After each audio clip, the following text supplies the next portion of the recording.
Welcome, Underhive scumbags, to episode 13 of Chronicles from the Underhive, a Necromunda and Post Apocalyptic podcast. I'm Tom. I'm Michael. I'm Tony. This month is our Christmas episode, so we all wish you all have a great Christmas, and that there's some Underhive goodies waiting for you under the trees. Obviously, other Underhive religious festivals are available, so not just this one. Yeah, no, I've made a cable song yesterday when I was making green stuff cables. So yeah, there are other Underhive religious options out there, unless you're redemptionist, then there's only one. And if you disagree, you die. In this episode, we're going to discuss the new Dominion campaign system introduced in Gang War 4, and have a quick gander over the Deluxe at the moment. I know that they literally came out yesterday, the books and the models. Today's the 9th, so they've literally just come out yesterday. So we haven't had a time to read all the details of the Deluxe, what makes them special, what makes them different, all of these bits and pieces, and also to look through the new rule books, because there's been some amendments. We will talk about all of this in the what's new, but like I say, the full-on breakdown of the rulebook and the Deluxe will be in January's episode, because we just couldn't do it in a day. And it was my birthday yesterday, and I didn't want to spend the evening. What I love about this is there's going to have to be an amendment section, because they completely changed how versatile weapons work. Oh yeah, that's right. We're gonna have, it's like the fourth war. We've got an amendment in an amendment. But yeah, from what I understand, they've tidied up quite a bit. So it looks like it's going to be quite cool. And yeah, we will look forward to going through that next month. But for this month, it's the campaign system, which is I think in the rulebook, the main system they've gone with anyway, the Dominion one. So before we jump in, come join us on the Chronicles from the Underhive Facebook group. Necromunda Tom on Instagram. Thanks to Tony's editing skills, obviously we're on YouTube now, which is always good. And yes, that's all. Every episode's there now. Haven't you found all of them, or is there still one hidden episode? I can't remember. No, I think they're all. I think you've managed it. Yeah, there was one. I think that 8 was missing for a while, or one of the numbers, but they're all up there. So if you want to be able to listen at work through your headphones rather than, so you don't get in trouble, because I've got work headset, then you can get away with doing that on YouTube. And also, if you like the podcast, if you go on iTunes and can give a review or whatever, so you can be seen for everyone else, that would be great. And we've also got the merchandise on Redbubble. So we have been, hopefully, this episode should be our audio mastery episode, because I know in the last couple, it's been a struggle to hear some of it sometimes. Mainly due to my microphone discipline. So with any luck, we should be good to go this month. No pressure on Tony over the Christmas period to get it edited exactly. But yeah, so I'm waffling. See, I always like the part where I start waffling is where I know to jump onto the next segment. That's good. So let's get into what we've been up to.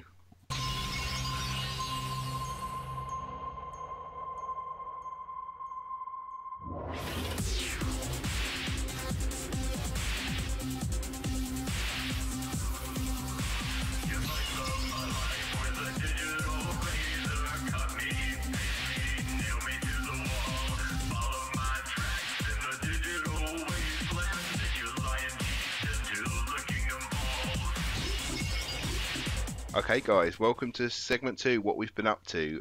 So I'm going first this time. As it's my... for the last month I've had real difficulty doing any sort of hobby work. Part of it was that my room was being used to hold all the Christmas stuff before we set up all the decorations. But also lost a bit of motivation to do stuff at the time.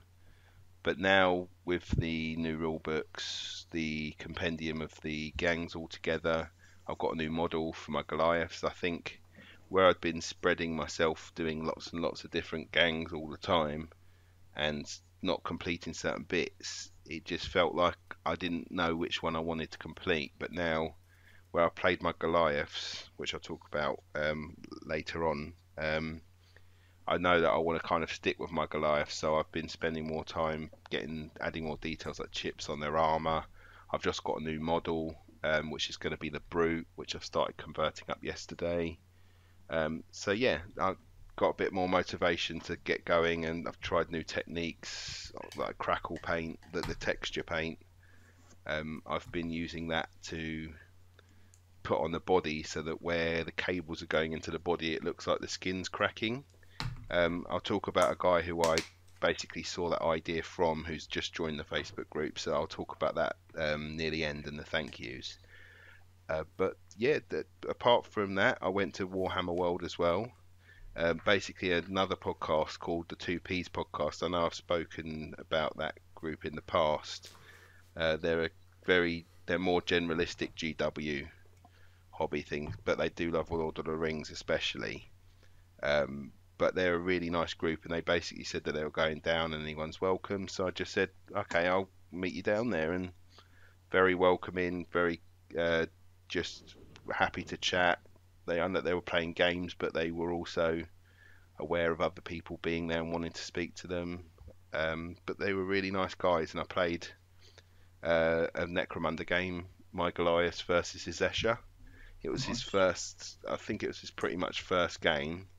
So again, I was having to do the teaching, which isn't the best, but that will then lead me into my one of my resolutions for the year, which again we'll talk about later. So, but we did make it through, and I was learning on the job. So it was trying to remember things like if someone attacks you and you attack them, you have that sort of battle. But then when someone else attacks you, do you then have another attack against them, and like the reaction attack? And so now when we're playing them, the more I'm playing, the more I know, because it's the little bits like, okay, well, you could have like 6 games and a certain rule will never come up, and then that 7th game is when the rule comes up, and you're like, I actually don't know the answer to that one. And it's only until you kind of keep playing until you come up against these random rules interactions where, oh, this does this, oh, but this does this, okay, how does that work? And until you start playing it more, you then start getting an understanding of what goes where and when. So that's the one that we always forget is the fact that you actually have to test for knockback to see whether or not your ganger actually gets pushed or not. We just automatically move them the inch every time. Oh, do you test? Yeah. See, that was a rule I've made a mistake about then. I automatically do knockback. Is it like a 4, 5, 6? It's a strength test, isn't it? It's actually based on the hit roll that successfully hit them. Right. So if the hit roll from the knockback attack was equal to or higher than the target strength, they do get knocked back. Which means the majority of times, that means strength 3 models, you need to roll the 3+ to hit them, which basically means like 90% of successful knockback hits do actually push the model back. Okay. But say you were a really good shot like Van Saar person, and you hit on a 2, and you hit a Goliath, he doesn't get pushed back because you rolled a 2 for your hit roll, and he's strength 4. Okay. I definitely haven't been doing that. Yeah, it doesn't come up very often, but we always forget that one. Yeah, I think it's that the more games I get to play, the more that the rules are going to start. And like I say, I generally only play one game system at a time, so I don't get the sort of crazy mix. The games would have to be very different. Like, say, if I played Gasland and you're driving cars and stuff, and the rules are so different that you can't get that crossover. Yeah. But essentially, I generally only play one game system at a time. So the more I play Necromunda, the more those things will sit in my head. It's always been the case though with the games, is that it rewards people for playing more, because you do get to stick those rules in your head, because there's just so much to take in initially. Yeah, what I think's brilliant about it is that forgetting some of the really nuanced little rules don't generally have a huge impact on the game, but those times when you that practice of it that you do remember them and they do impact it, it's just a little more rewarding. Like, I don't think a game has ever been won or lost because someone automatically knocked back an inch forgetting the test. But if it's been the 100th time you've played and you remember it, and there's just that one little instance where your guy doesn't get knocked back, and suddenly it just feels like, I remembered that rule. I actually know what's going on now. Yeah. I think I generally in my life where I've always been more the converter and the builder and the painter, I've always had another person who's always known the rules better than I have when I play. So I've always kind of been more trusting of the fact that they know the rules better than I do. But the problem is with a specialist game is if I was like, oh, who wants to play 40k, the likelihood is I'd find someone who also knows the roles better than me because there's just that many more people who play it. Whereas with Necromunda, and I'm trying to invite other people to play with me, it's a lot less likely that they'll know the rules any better than I will, because it might be their first game. So now I've got to know the rules better and be that person who's teaching someone else how to play. But then again, that means that you're far less likely to overcomplicate what you're telling them because you're only remembering the simplified version anyway. Yeah, very true. But yeah, I'll talk about the game in the games played part. But that's essentially what I've been up to. I finally think I'm just going to knuckle down to 1 or 2 gangs, play them, then get bored, then start. So I've still got the Van Sars that are converted up, that are just primed. But what I'll do is I'll just hold fire on them until I kind of get bored of my Ashes and my Goliath, and then go, right, I'll have a crack at the Van Zar now, and I'll just get them done. But yeah, that's essentially me for what I've been up to. Well done. Who's Michael? Yeah, I'll go up next. Right, I haven't touched anything from the Gaslands universe at all. That's I just haven't really had much of an online presence at all with anything. Been so busy with other life gubbins. The October release schedule from Games Workshop did throw out a few interesting new model kits for their vehicles, which I've now seen a few Necromunda players sort of converting up, either as sort of scenery pieces or trying to squeeze vehicles into Necromunda settings and that. And they're looking really good. I really like the look of the vehicles. Yeah, so the October release thing was a little bit of a damp squib for me. I don't know if it was just me pleading poverty for the month and not being able to get overly excited about it because of not wanting to depress myself about not being able to buy stuff. But it just seemed that there was weeks and weeks throughout the early part of the month where they was just telling you a little bit and showing you some pictures, but there was nothing available to buy, even if it was able to. It wasn't until like the last week of the month where they said, right, now the pre-orders are up, and then you can pre-order it, and then you kind of have it in your hands by the end of the month.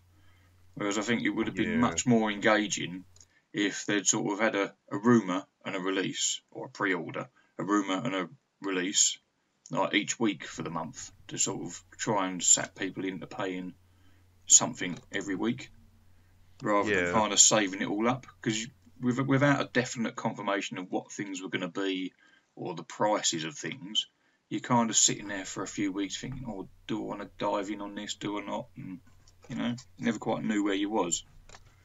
But I'm excited by the models and the mech workshop scenery kit. It's about £25, I think, GW price. And that that does look cool. Yeah, and that looks like it's got a lot of stuff. So I'll be getting a couple of those when I've got the funds. Maybe 2 or 3. I think the not the mech shop itself so much, but like the larger like area terrain pieces of wreckage and scrap that come with it. I think those could work quite well on an Necromunda board. Yeah, definitely. Especially if it's like some Goliath furnace or foundry. Yeah, it's all scrap bits of metal and stuff that they're melting down and making stuff out of. So they're just big enough to act as substantial barricades in Necromunda without being too big that they'd be entirely blocking off corridors. Yeah. So I'll be getting some of those kits and sort of incorporating that into my scenery. So that's all good. What else have I been doing? Well, the main thing that's been keeping me away from hobbying is trying to help my wife revising for a Life in the UK test. She's a foreign national, and it's visa time. And this one, she's got to know more about Britain than I do. And those tests are ridiculous. And it's proven that she does. She passed a test in the end, and she got 100% on that. So she was well pleased, and she officially knows more than I do. So I won't say her name on live because I don't know if you want me to, but congratulations if you do listen to the podcast. Yeah, I'll make her listen. I'll tie her down and strap her to a chair and say, right, you've got to listen to this. So that's pretty much what I've been doing, sort of reading books, and we've been reading stuff together, doing quizzes and everything else. So as kind of part punishment for that, I think for next year, I'm going to be getting her heavily involved in the games, because she likes them. She likes the different universes, like the fantasy side of Age of Sigmar. She likes some of the 40k aesthetics and stuff. So I think my mission for next year is going to be trying to get her to play. If I can dumb the games down enough to get her hooked, just to keep them simplified so that she's not overwhelmed, and then we'll get on and start playing. And that's a regular in-house opponent that I've got, which gives me less excuses for not playing games each month. Living the dream. Yeah. Get your partner on. Get her on side. Well, she's shown she's got the capacity for learning. So if she applies herself, she can do it. Yeah, you passed this test, you can definitely pass this one. That's it. And I want to buy more plastic. Yeah, the test should have been, look, she's been with me for God knows how many years. If she can survive that, then she's a good one. That's it. She deserves to stay. Bless. Oh, I'm glad she passed with flying colours. So all we got now is just got to pay for the land visa, which is ludicrously expensive. But we'll get that sorted. And to what end? I'm doing loads of overtime, and that's why I've not had the spare time. And when I have had spare time, I've just been so exhausted and just tired. Doing sort of mega hours each week is not good for anyone. No, hopefully 2019 will be a bit less mental now. Yeah, hopefully it's going to be sort of busy up until Christmas, but hopefully from the new year onwards, I should be then reverting back to my normal hourly week, which will be much more manageable, and I can relax into hopefully a good hobby year. Well, fingers crossed. Yeah. Tony. So, I've been living the October. Is what I've been doing basically. Which, while I agree, it was a shame that it took a while for the codex to actually land in hand. But since then, most of my hobby time has been spent like renovating my entire orc collection. Excellent. And that has been a lot of fun. I've been rebasing all my orcs, but I've taken it as an opportunity to actually like really do up some nice scenic bases for them all with like scrapyard stuff all over the place. So because I play Death Skulls, which are like the looters, so the ones who are all obsessed with stealing everything and scrapping it all and looting it all and doing whatever they want with it. So I've really gone for like a scrapyard theme with the models, and it's actually been surprisingly reminiscent of sort of like Underhive stuff. All bits of scrap and junk and detritus. But it's been great, and I've actually managed to play one whole game with my orcs since the new codex came out, and it was a lot of fun. The one thing to say about this book is this is definitely the first orc codex where their actual firepower is substantial. They can actually kill things at range for the first time ever. That's good. I've heard good things about this codex, and I've been listening to 40k podcasts. It's brilliant. It really is the orc codex they've deserved for years. Yeah, definitely heard good things about all of the different types, because you can get like the bikes and buggies, but they can also be the goths or the whatever, and then you can get the extra bits from their sort of skills. I can't remember what they call them. Each of them have a clan culture. Yeah, culture, that was it. And then that can all add to it as well, so you've got like a rule in a rule. Oh yeah, there's tons. Like the standard orc boy has probably like the most. Yeah, I think he has more rules than points he costs. Oh. Which is just brilliant, because you've got all the typical things for being an orc, so including like their ability to like reroll charges, their ability to use morale based on the number of orcs around them. The fact that whenever they fire a weapon, they have chances of firing additional shots because they all just fire that many bullets when just holding the trigger. Then you get the clan cultures, which, because I play Death Skulls, that means that they all have 6-up invuln because they're all lucky hits. They all have objectives secured, effectively, because they have the special rule, this is ours, Zog off. Because loot is all important to them. And they also get to re-roll like a single hit, wound, and damage roll every time they attack, because they're also lucky gits. And just a million rules, and that's before you start stacking stuff on them with like invuns and war boss buffs and knob buffs and war banners, and the standard orc boy is a real like threat to contend with. I definitely don't want. I definitely don't fancy the giving you a game of that then. Well, I'd say I tend to sit behind my armoured columns and fire dagger at you from miles away. Yeah, that sounds like fun. But it's weird because you always imagine orcs be going in, chopping chunks off people, and now it's like if you get really close, they'll just lay you to death with bullets, which again is what they do anyway with their dagger. Anything that makes a noise. And one of my favourite features about how my army plays is, just coincidentally, because of the vehicle choices I like to use, I have all the vehicles that tend to explode like 50% of the time, rather than like 1 in 6, like most 40k vehicles. So when they're getting low on health, I just start running them up into the opponent's face, because when they blow up, they're probably going to go nuclear and take a bunch of the enemy with them. Nice. Perfectly orky. But then otherwise, while I've been renovating and repairing and generally converting up lots of new things for my orcs, whenever the paintbrush has come out, it has been in an attempt to get through the last of the Esches. I'm in fact working on the final Escher now, so I'm hoping that in the next day or two I might even have a complete gang picture to put up in the Facebook group. Yay. Sounds nice good. one. And so that's about everything otherwise. Yeah, well, you've got someone keeping you busy at the moment, so... Oh yeah, I am fortunate enough to have a 6-week-old little baby girl, and she is lovely and amazing. She's my latest Escher Juve. Punk hairdo and everything. Yeah, she's got to totally going to be growing mixing up all the to join chemicals the properly.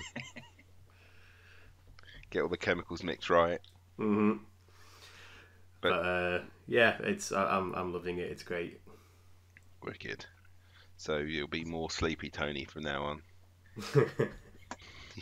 You'll just find that the sound will go, because what will happen is Tony will be editing the podcast, and then at one point there'll just be where it just gets left for the entire time where you've fallen asleep on the keyboard.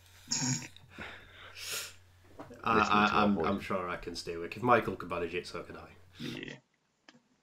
Wicked. Okay. Before we go into confirmed news, we'll just say that there's no amendments. This month there'll probably be quite a few amendments as part of the reading through the new rulebook and the changes, but that won't be amendments because of my mistakes. So, but for once this month we haven't got any amendments from the month before, so that's great news. So we'll go into the break and we can start with. We can talk about the confirmed news. So quick break and we'll be with you in a sec.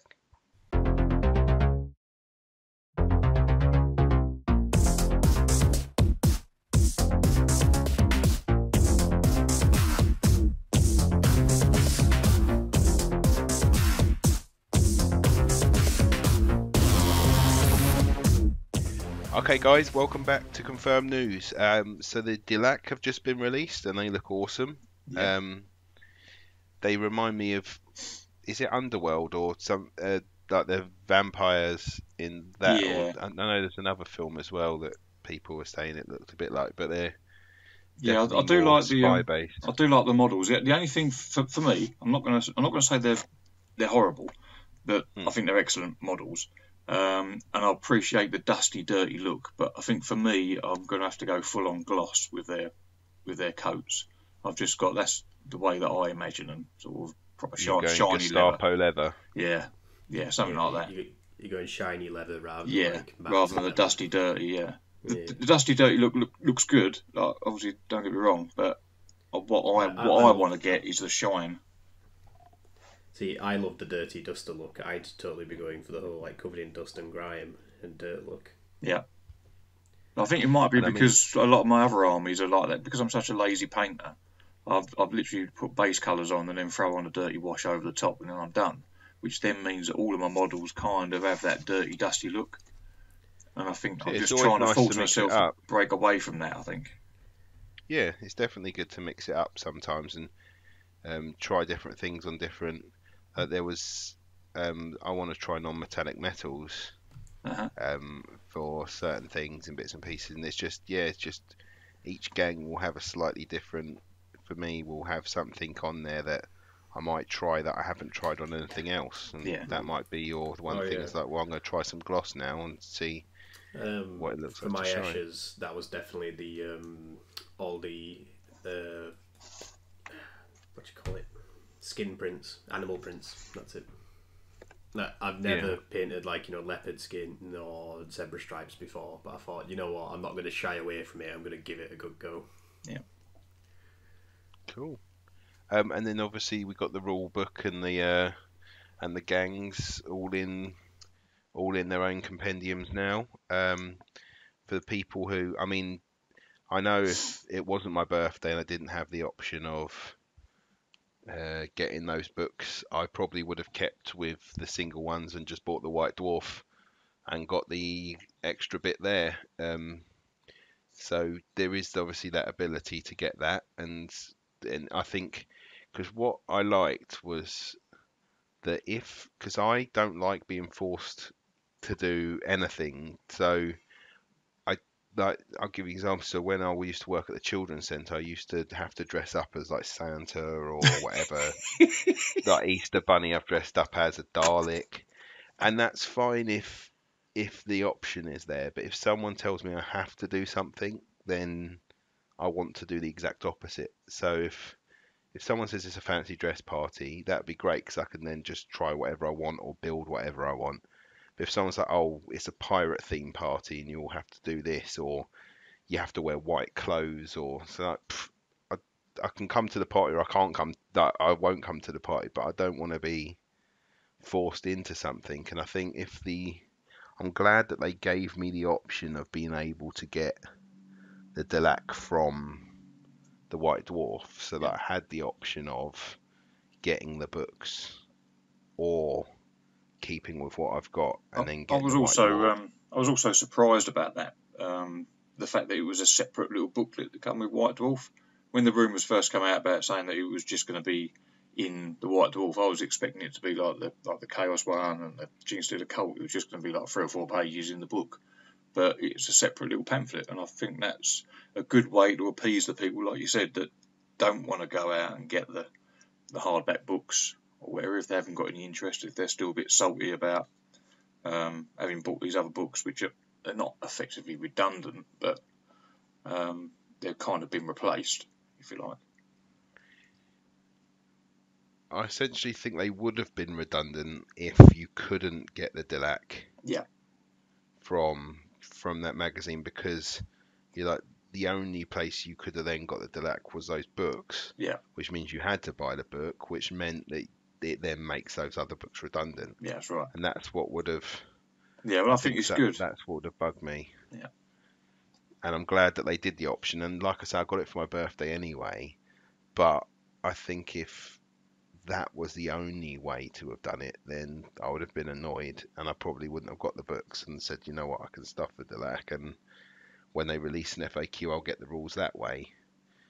But now I've got the option to. I just thought, well, I can get the book now. Yeah. And I've got them. But I'm glad they did it. I'm glad they gave an option. So well done whoever made the decision at Games Workshop, because I think having that option still allow people to keep with what they've got if they've already committed to the other books. Yeah, the other thing I like, the fact that they've compiled the stuff into, it's in 2 books. It's a lot less stuff to drag along with you when you're going to a games club or playing some games. Because although we might not have played collectively, Tony's played most of the games out of all of us, I guess. But even for the podcast recording, when we're trying to bring together the information we're going to talk about, you end up having a stack of 5 books on the side, plus all your notes and things, and it's a lot of stuff to keep flicking through. that hopefully, I haven't obviously seen inside the new books yet, having not had my birthday yet, like some. Hopefully it's just nicely ordered inside there, and you just take the 2 books along and then play some games. And I know what I do with the mini. I have those little mini thin post-its.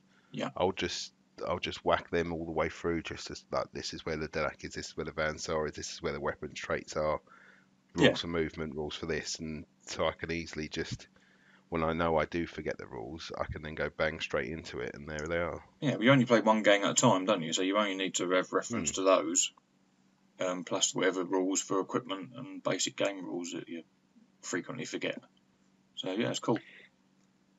Yeah, and I think it's also allowing you to then be able to, because I know that if I was gonna, like when I went to Games Workshop, I bought the ones for the Goliath, and then the problem would be is if someone's playing a different gang, and you want to know what their basic weapon skill was, their basic movement was, you have to keep asking the guy who bought that book with them the answer all the time, whereas you've got that in your book as well, and you can just keep flicking through to wonder what their weapon skill of their leader is or whatever before you even have to ask them, because it's in your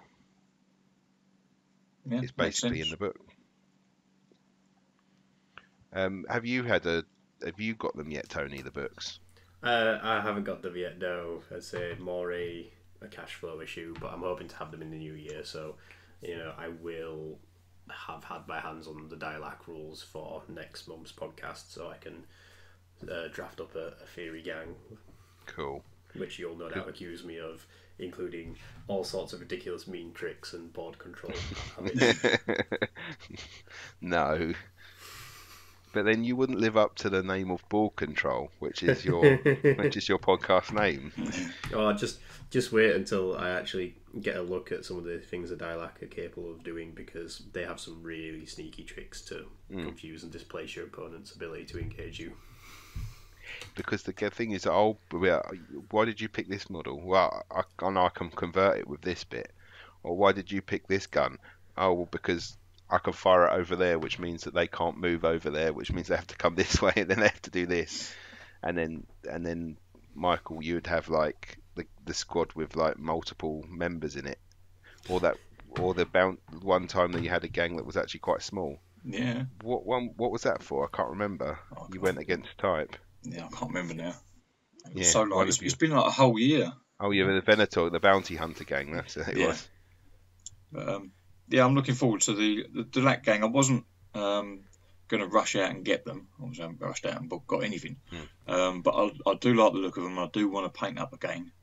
I've got the gang cards, like gang tactics ones, and I've had a little flick through, and having looked at the Dominion campaign, the way some of the territories work, and some of the cards in there, they kind of work well together and stack some of the little abilities. So I think they could be a really interesting gang to play. The thing that I think is really interesting about them is I think they would actually make the perfect option for a campaign arbiter who isn't actually actively playing in the campaign with a gang in the same way as everyone else. Right. But when they drop in to have some one-off games, they use a Dialac gang, which that they can tailor them on the fly for each game, because they're effectively GMing the campaign, so they don't actually have true progression. But you can just go like, oh, this week, we've got an odd number of players, so guess what? You've been ambushed by the Dialac, or one player's been doing really well at the top end of the campaign, and they've been under surveillance this entire time. So now, if you fancy playing a game as the GM, or the arbiter even, you can drop in, pull out your Dialac gang, and then come up with any myriad number of reasons for why they've decided to show up at this moment in time to cause some mayhem. But you also don't need to play with them every week or cycle or whatever, because you're busy running the campaign. Yeah, so that's plausible. So I know I'd seen a couple of notes as to what might be the notes of what is in because I know that some people got to have a look at the book before it started being released. So I know that they've obviously tidied up a few rules. They've changed some of the ways that the weapons work. I believe the things like the rivet cannon is no longer unwieldy in a certain way, and then the weapons weights and stuff, like the amount of slots they take, has been changed slightly in different bits. So I think it's just where they've had a year of people playing and giving suggestions, they now just tidied it up a lot more. So, like the web gun, I think, had a couple of changes, and how toxin works with armor saves has been changed, like fixed up a bit. Toxin's a lot better now. In that Yeah. it plays a lot better. So it's not like, so would it be, is it less deadly or more deadly, or? Honestly, the best way I sort of summed it up when looking at it is it's less likely to outright kill a target now, but it's also less likely to do nothing. It's basically it's far more consistent at doing something and harming and injuring the target than it was before. But it's less likely to just outright kill or do nothing. Yes, it's got the potential. Yeah, because before, ultimately, Toxic either took the target out of action or did nothing to them. It was one or the other. That was it. Well, that's now. what we. Sorry, go on. So I mean, where I've had 2 games against the Escher, one of my games with my Goliath essentially took 4 guys out, and then in the other game took 1 guy out, and the others just, I was lucky enough to roll higher than he was, and so so that's how it used to work. Now, if you successfully hit the target and they fail their armor save, which they're now allowed to get, you basically make the same sort of check as you would have done with a gas weapon. So rather than making a wound roll, and your opponent doesn't roll anything now, you roll a single dice, and if you equal or beat the target's toughness, you then make an injury roll for them. So given that it's that roll against equaling or beating toughness, you are quite likely to do something, but what that something is an injury roll. So that could be out of action, it could be a flesh wound, but it's also could just be seriously injured. Yeah. So the odds of hitting someone with your toxic weapon and taking them out of action is kind of similar to any weapon now, in that if you make an injury roll, you've got the same odds of any injury dice taking them out of action. But if you don't take them out of action, previously it was like, right, that's it, you didn't do anything to that target. Yeah. Whereas now you'll have at least either seriously injured them or flesh wounded them. Oh, okay, cool. I mean, I think with both of the games I've played, with it being one extreme or the other, it did make it feel bad for one or the other person. Yeah, so it can feel quite swingy, can't it? So with one game I was just like, oh, this toxin's ridiculous, and then in the other game, which is the one I'll talk about later, toxin was technically ridiculous the opposite way round and didn't do much at all. So yeah, it just it could felt be like that, it was so extreme one way or the other, it just didn't feel good either way. Because you could now go, oh, my random ganger with a needle pistol is going to shoot your leader with 3 wounds who's uninjured. But because I don't care about your wounds, if I roll my 3+ against your toughness 3, then I might roll out of action. There you go. I just took a fully wounded leader out of action in 1 hit. But then equally, you might fire your weapon at like an enemy ganger, and you don't even seriously injure them. You might just give them a flesh wound. You know? Yeah. So, but you've still done something. Like, you tend to still be consistently harming the target. Whether or not they're straight out of action is less likely now, but you're also very unlikely to do nothing. Yeah. No, it's cool. But I won't go too much into confirm these, because, like I say, we haven't read through those books yet, because, like I say, I'm the only one who got them, and I got them yesterday before I got drunk, and now I'm hungover now, so I haven't read any of it yet. So we'll stop now for confirm these, unless any of you can think of anything else. No, I can't think of anything. Wicked.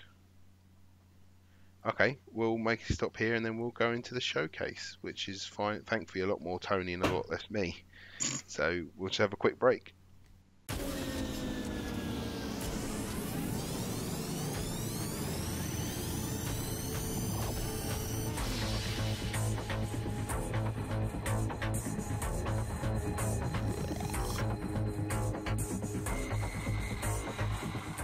Welcome back. It's a Dominion campaign showcase today.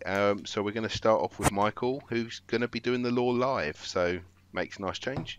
Michael? Righto. So, the power in the Underhive is more than a gun in a ganger's hand. It is reputation. It is coin. It is for the smell I give off when I fart, and the work. Oh.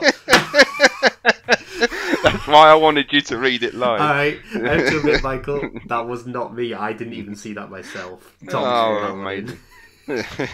Sorry, I had to sneak it in. That's why I really wanted you to read live. Thanks very much. Sorry, Michael. Oh. I'll try that again, shall I? Yeah. Yes, please. I'm easily led and easily confused. So, Sorry. power in the Underhive is more than a gun in a ganger's hand. It is reputation, it is coin, and the worth of the ground that you can call your own. For gangs that wish for more than bloodshed, that wish not just for infamy, but to rise from the ashes and ruins of something greater. For these, dominion over the souls and iron of the hive is everything, and for that end they will fight bitter war without mercy. Really, thank you, Michael. Yeah. That was very much a sorry, not sorry situation. I think you were reading that last bit, being convinced that I was going to change something else. Yeah, as well. I wasn't completely convinced. I can't believe I didn't even notice that either. Okay, so it's Tony then, Mr. Campaigny. Yeah, so the Dominion campaign is like the new way of playing a Necromunda campaign that they introduced in Gang War 4. And like you say, it is in the new core rulebook as well. So you would be looking to do this as the main. Yeah, so I think this is the best approach for certainly any like experienced group of Necromunda players. It's perhaps if it's literally the first time for an entire group playing, then maybe just try the basic version in the Gang War 1 book. But no, I think the Dominion campaign is definitely it's a revised and much better way of running a Necromunda campaign. And the main reason for that, and the reason why it's called a Dominion campaign, is because you don't just fight a series of linked games, but you actually fight over territory and turf. So you actually create like a campaign map at the start of the campaign, and all the gangs are literally fighting to claim the limited territory that there is. So you get a bit more of there's something more substantial that you feel like you're fighting over the entire time, rather than just the result of your individual one game.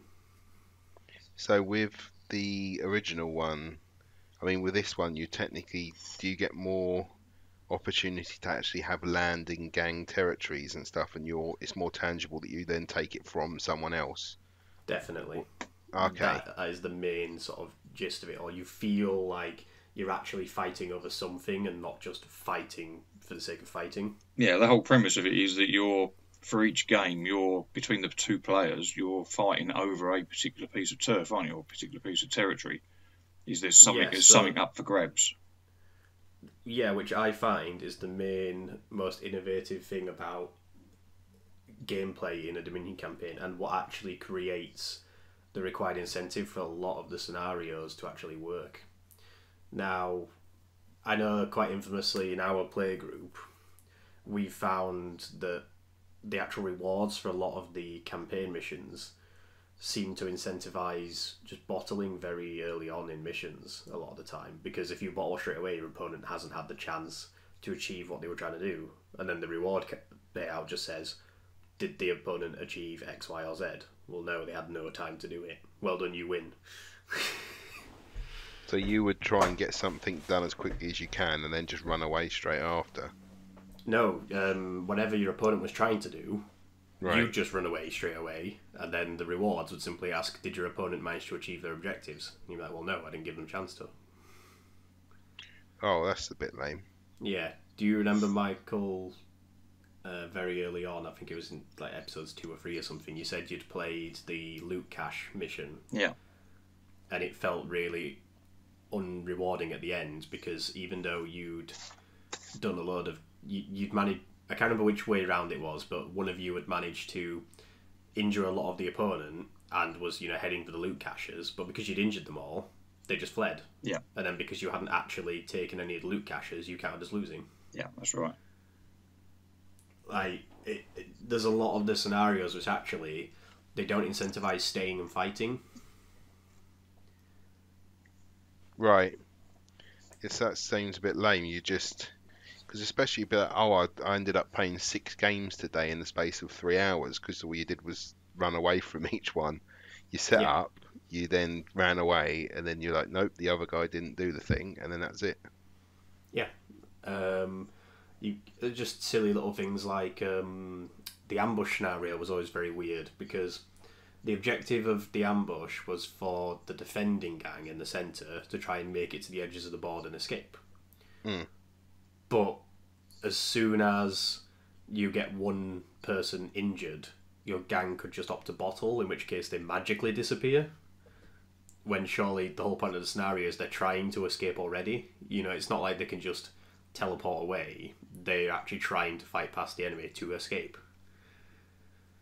Yeah. Do you know what I mean? Yeah.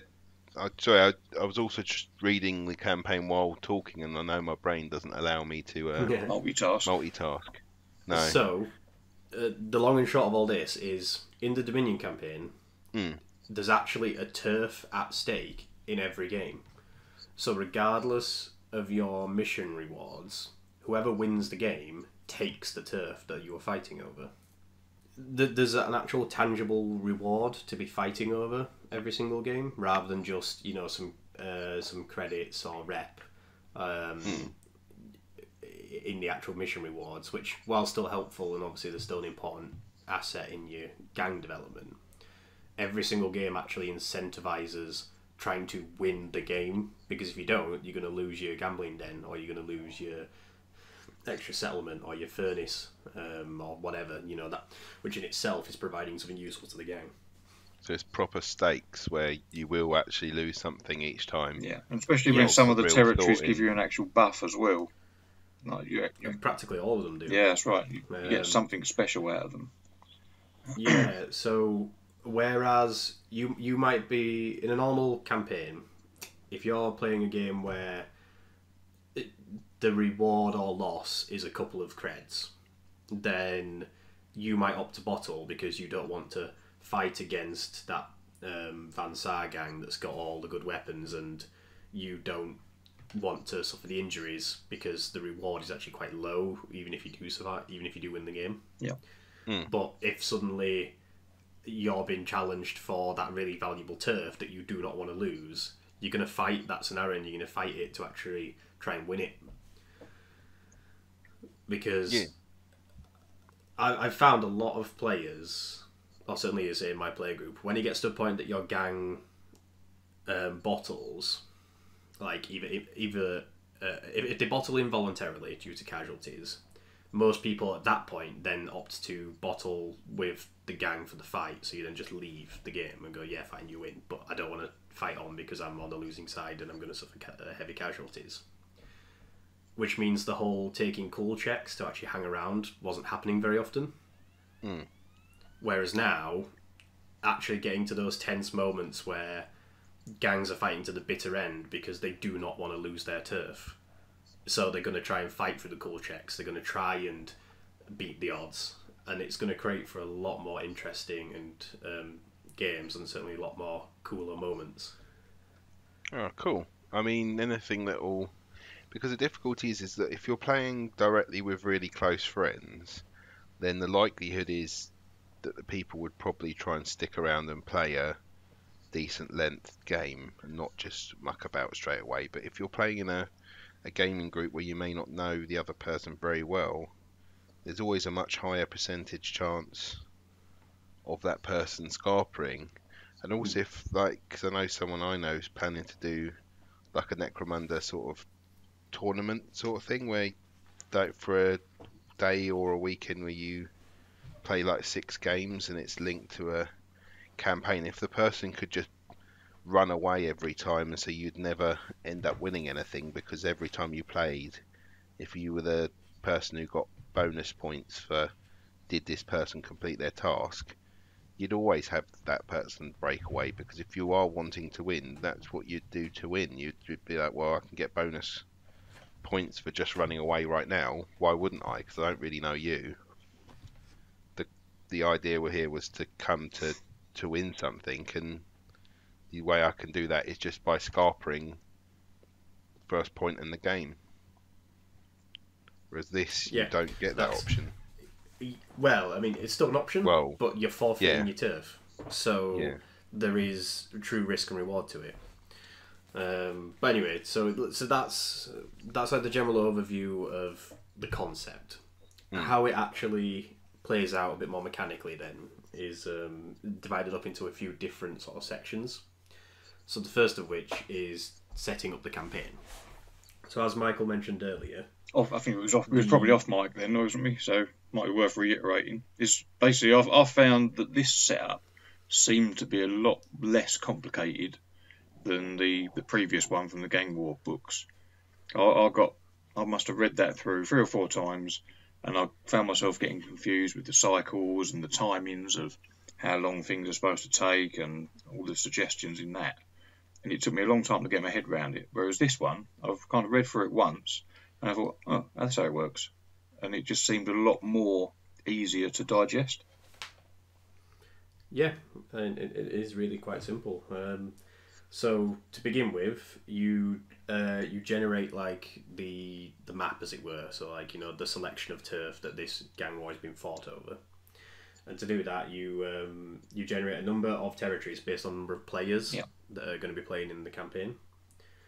So it's basically 3 turfs per player, kind of. So if it's like, you know, if it's 3 players, you generate 9 turfs. If there's 4 players, you generate 12, and so on. There's like a table for the number of players.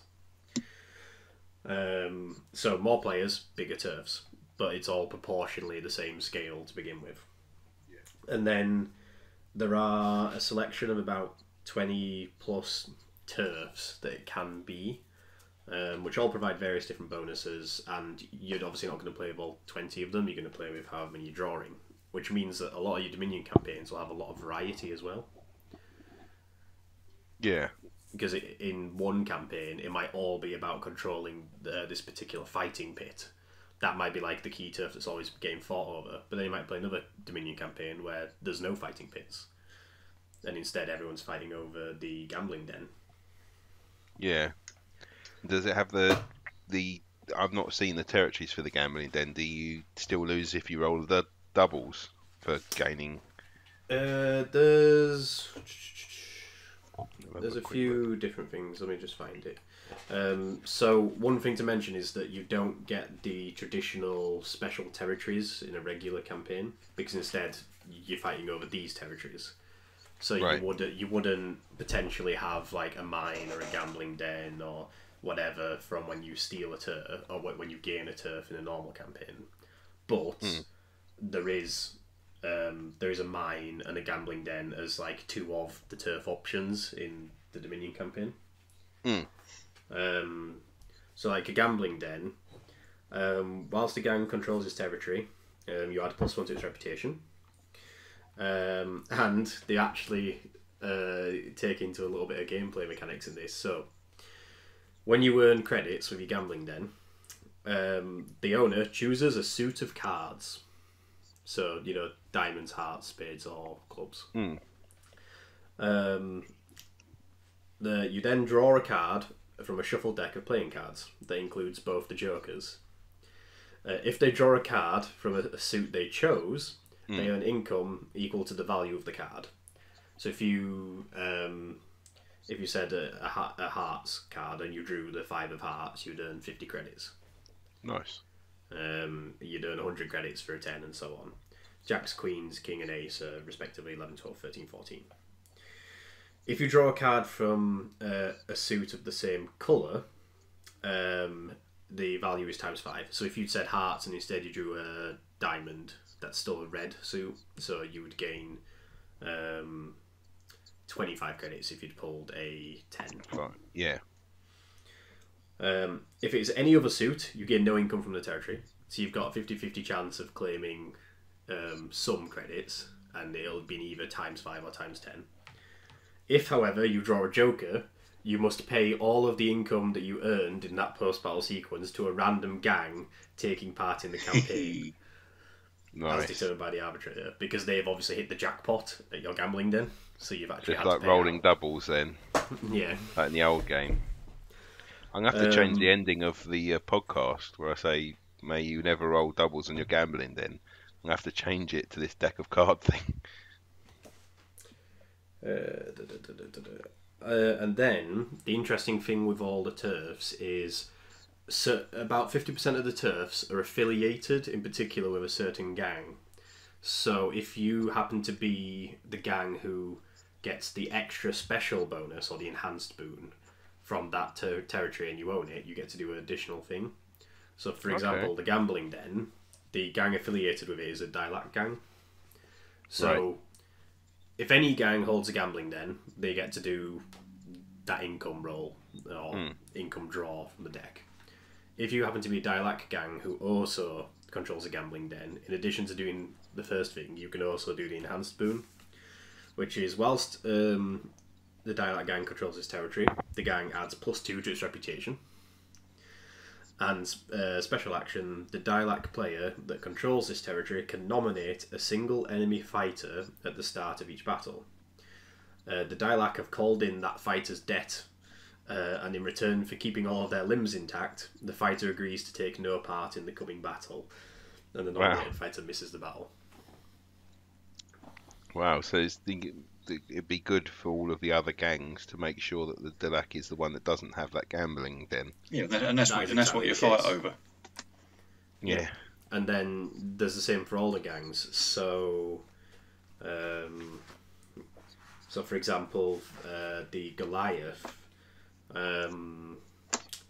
if a Slag Furnace territory provides D6 times 5 credits from a Slag Furnace, but if a Goliath player has it, in addition to that, they add +2 to their rep, and you can roll 2 dice at the end of every battle.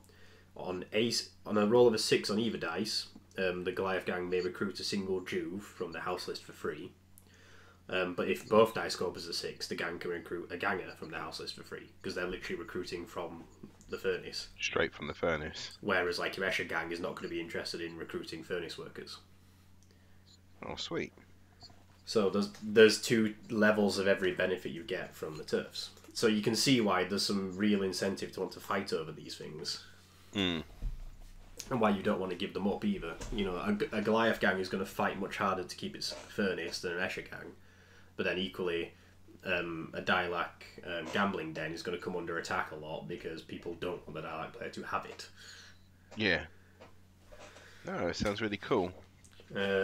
So you generate a number of turfs equal to the correct amount for the number of players you're playing with. However, what you also do is you make sure there's at least one turf affiliated with each of the gangs that are present in the campaign. So if you've got 3 players and you've got an Escher, a Goliath and a Dilac gang, you'll make sure to draw at least one Goliath, Dilac and Escher territory in the pool. Does that make sense? Right. Yeah, so you basically got at least everyone's got one opportunity of getting a house specific territory up for grabs.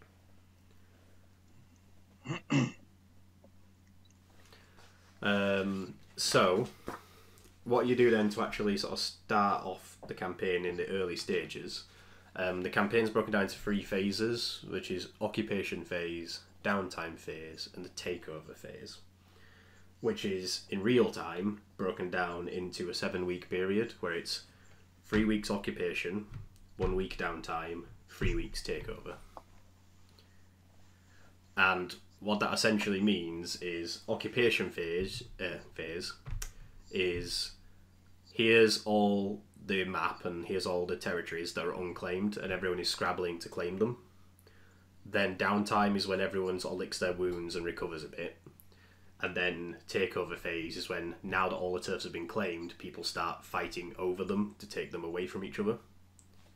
Okay, so there's a scramble at the start. Yeah.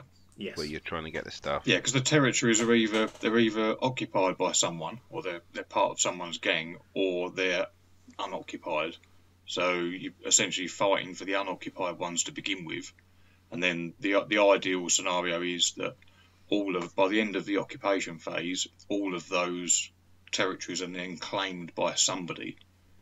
And then, as Tony said, you lick your wounds during that downtime bit, have a bit of a break from gaming, whatever you do.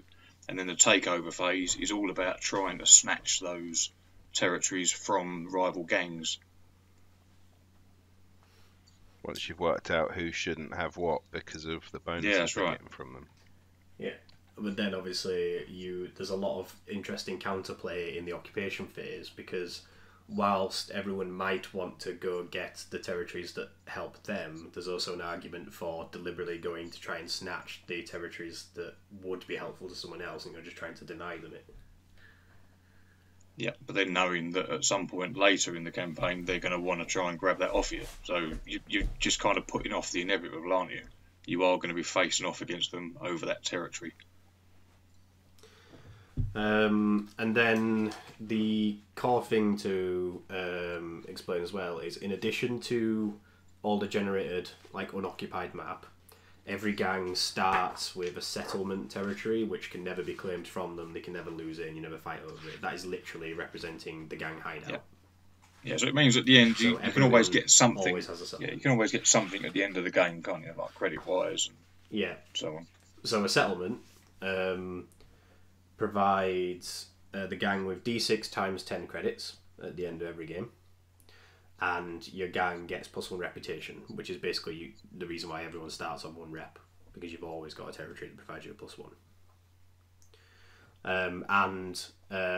At the end of every game, you roll 2 dice.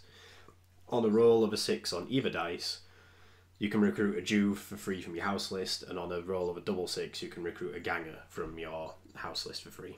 So that's where you actually get a bit of a supply of fighters from.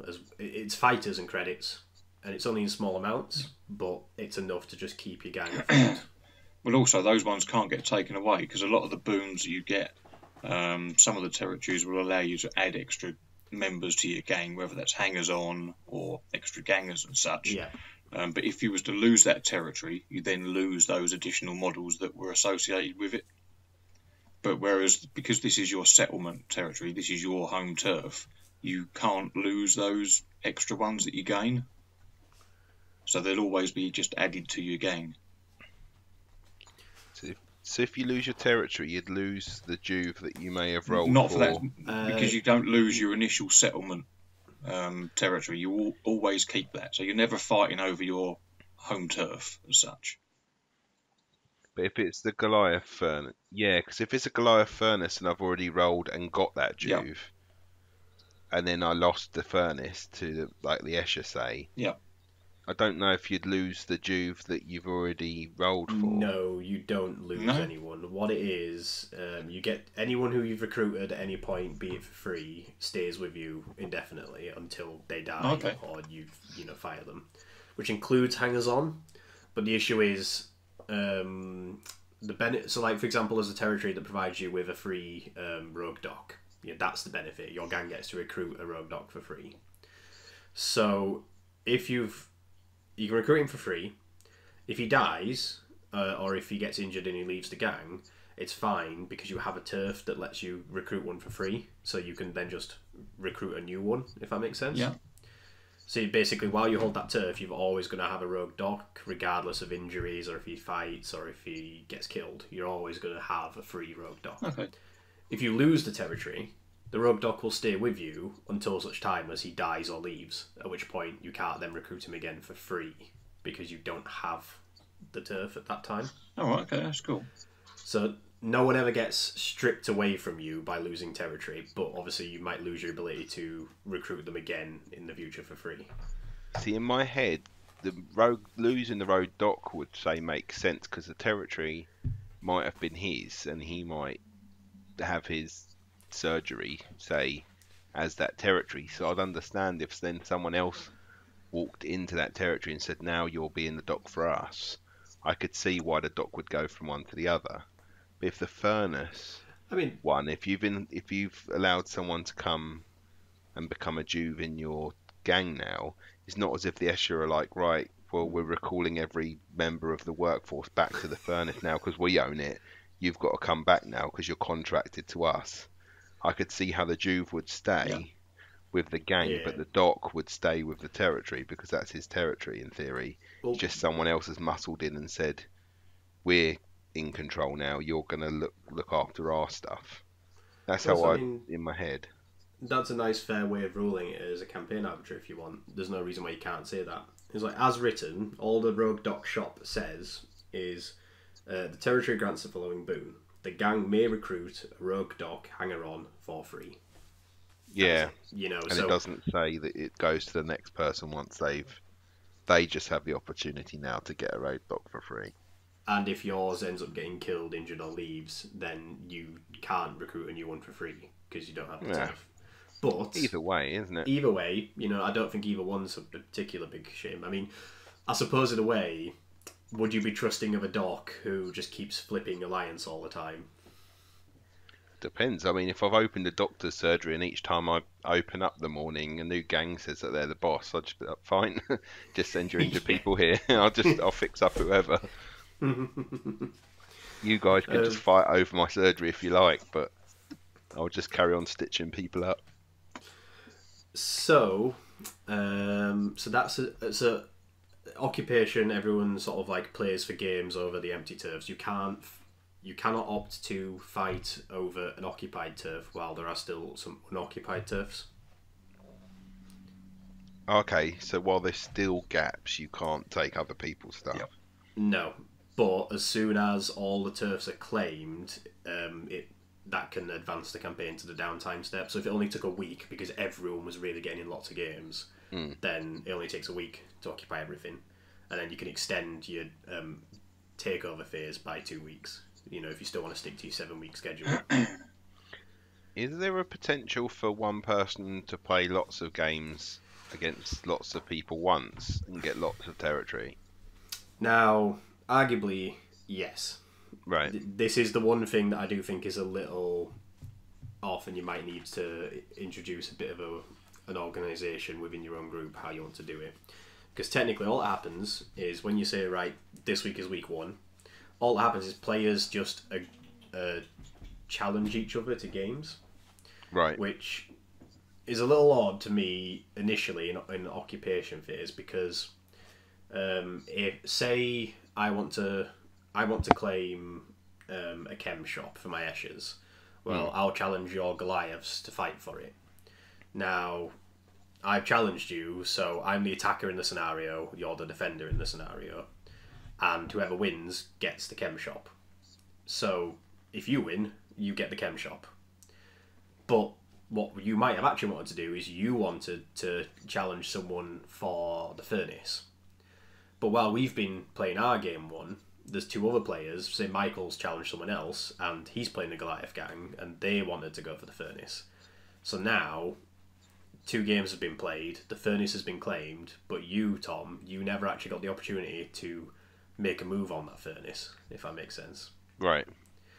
So it depends if you want to organise like a priority role for issuing challenges, maybe. You know, say everyone gets to issue 1 challenge and play their game before people get to issue a second challenge. Right. For example. I don't know. Yeah. Because like so you if say... you become the challengee, you can then become the challenger in the next one, and then the other people who challenged have to wait for someone else to challenge them. Yeah, that could work. Because like you said, as it stands, you could have one person who plays 6 games in a week and wins 4 turfs, and you could have 2 other people who managed to play 1 game each and didn't even win a turf, and 1 week in, all the territories claimed. You know, technically that can happen, which is why I think perhaps an arbiter should sort of organise a little bit of a more even opportunity for games to be played during the occupation phase, perhaps. Because the same thing is true of the takeover phase. There's no reason why someone couldn't make 6 challenges in a week and attempt to claim 6 turfs off people. But at least if you're not available to play games, that means your turfs aren't being claimed from under you, if that makes sense. Unless you've been challenged. Claim a ton of them. Unless you've been challenged, and then they can snatch it off you if you're a no-show. Well, yeah, technically that there is stuff in there that's like, once a challenge is issued, the arbiter should set a sensible amount of time for the defender to have to appear. Yeah. Otherwise, you could just claim to never play games and you can never lose your turf. Because then I'd set a game against Michael, knowing what times he can't make it, and I'd be like, I'm challenging you for now. And then I'd set up booby traps on the way to like driving to the house. Like, first there'll be a flat tire, and then the traffic light systems would break, and I can walk, So the takeover phase works a bit better if, say, oh, I want to challenge you, Tom, to a game, but you're not going to be available till later in that week, and you can have time for one game. Great, you show up, you arrive in time to play the game, we play it, I win, I take one of your turfs. Fine. But what it does mean is that I can't just challenge you to like 4 games in a week, because you only made one of them, I automatically win 3 of them.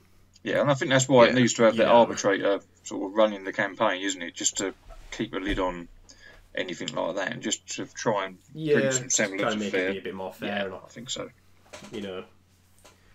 But overall, I think the occupation phase, and certainly like week 1, where it's those very first games that get an issue, I think you could probably do with even just making roles a priority, and the first 3 people pick their opponents, and once all 6 people in the campaign have got games, you go off and play them. And then for the second set of games, the 3 people that were the defenders who didn't get to issue a challenge, they get to issue a challenge first, and so on. Just maybe something to balance it a little bit. But that is basically the only real kink in the system that I can see. And it only becomes an issue if you've got 1 or 2 people that can just play a game like every day or every other day, and you've got an equal amount of people that can only play a game once a week. I think it also lend itself very well to a tournament setting, when you'd obviously have to fudge things with how the total number of territories work and whatever else, because you can have potentially a huge number of players. But you could effectively run a 2-day event where your occupation phase is day 1, and then your takeover phase is day 2. So you could kind of juggle things like that. And I think with a little bit of finagling, I reckon that would probably work quite well as a format, where everyone's trying to gain something on that first day, where, I don't know, everyone's structured in to have 4 games or something on day 1. So you've got the potential of racking up a few territories on that first day, and then on the second day you're then trying to take over and you're going for the tournament win. Yeah, and I think that could actually work quite well. So after the occupation phase, once all the unclaimed territories are claimed, you then move to the downtime phase, so the effects of downtime, 1, all your fighters recover, so your gang restores to basically fully uninjured, if that makes sense. You still keep your long-term injuries, don't you? But it just means that nobody misses. You keep your lasting injuries. No one misses the next game as such. Yeah, so that at the start of the takeover phase, everyone is going to be in, like your entire roster is going to be available to fight. All captives are returned if they've not yet been sold or anything else has befallen them. And any experienced Juves are promoted.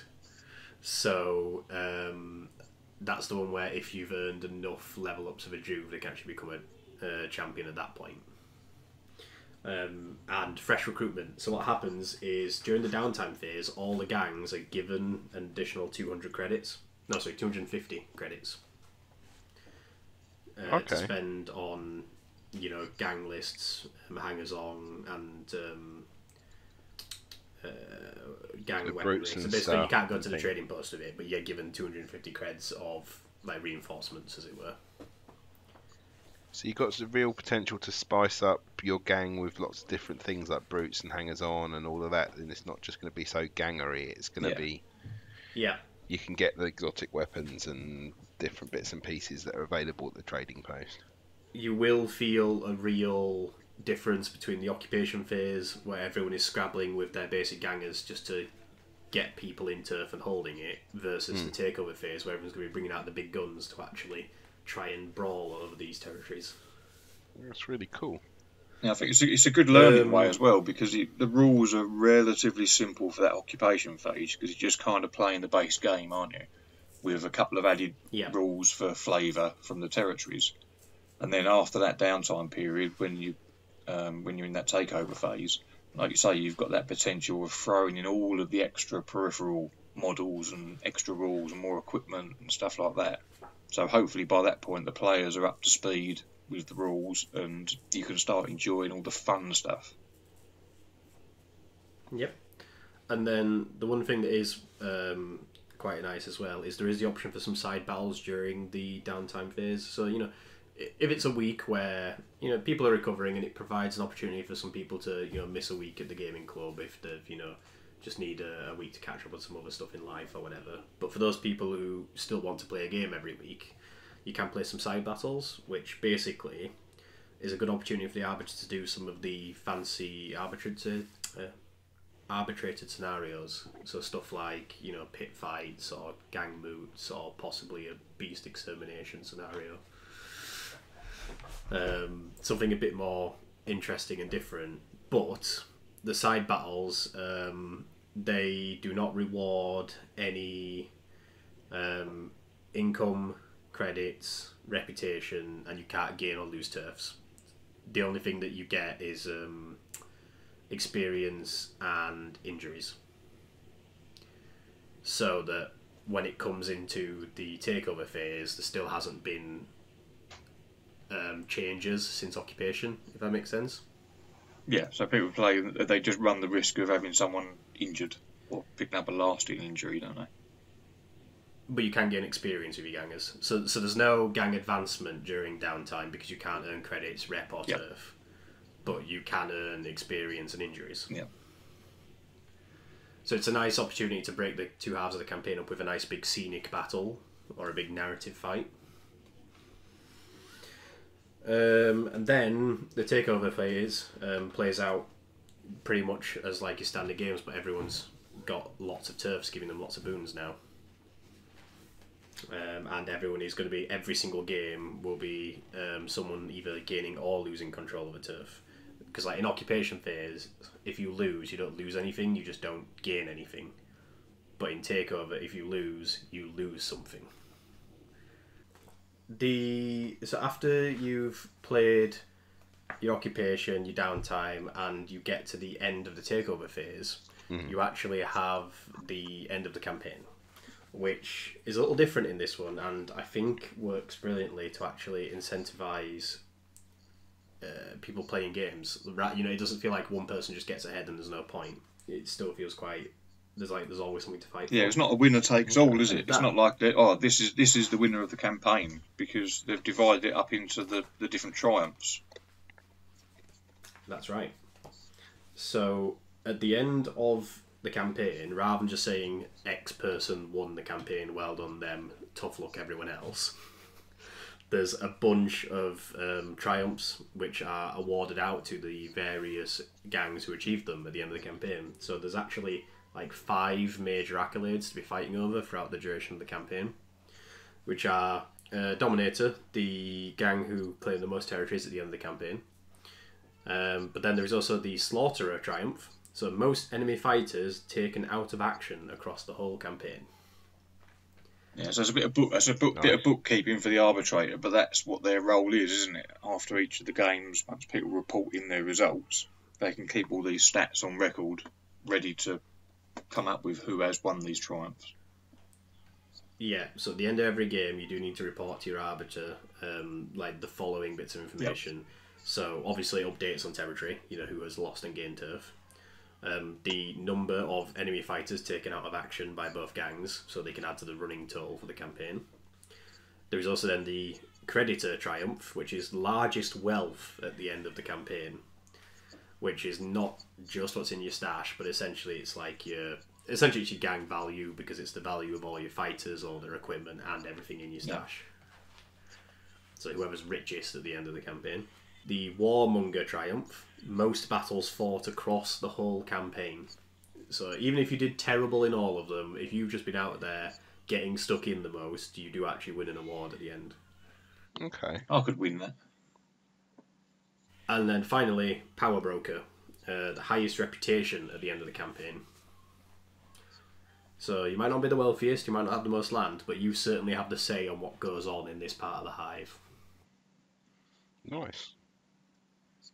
So actually having like 5 distinct goals for gangs to be fighting towards means that even if you're being a bit of an underdog because you've suffered a lot of heavy casualties and you've not got the most wealth or the highest gang rating, you can still go out there and be trying to take the most enemy fighters out of action, fight the most games, even just go for reputation, just be well known. You know, there's plenty of things for everyone to be doing and trying to race towards.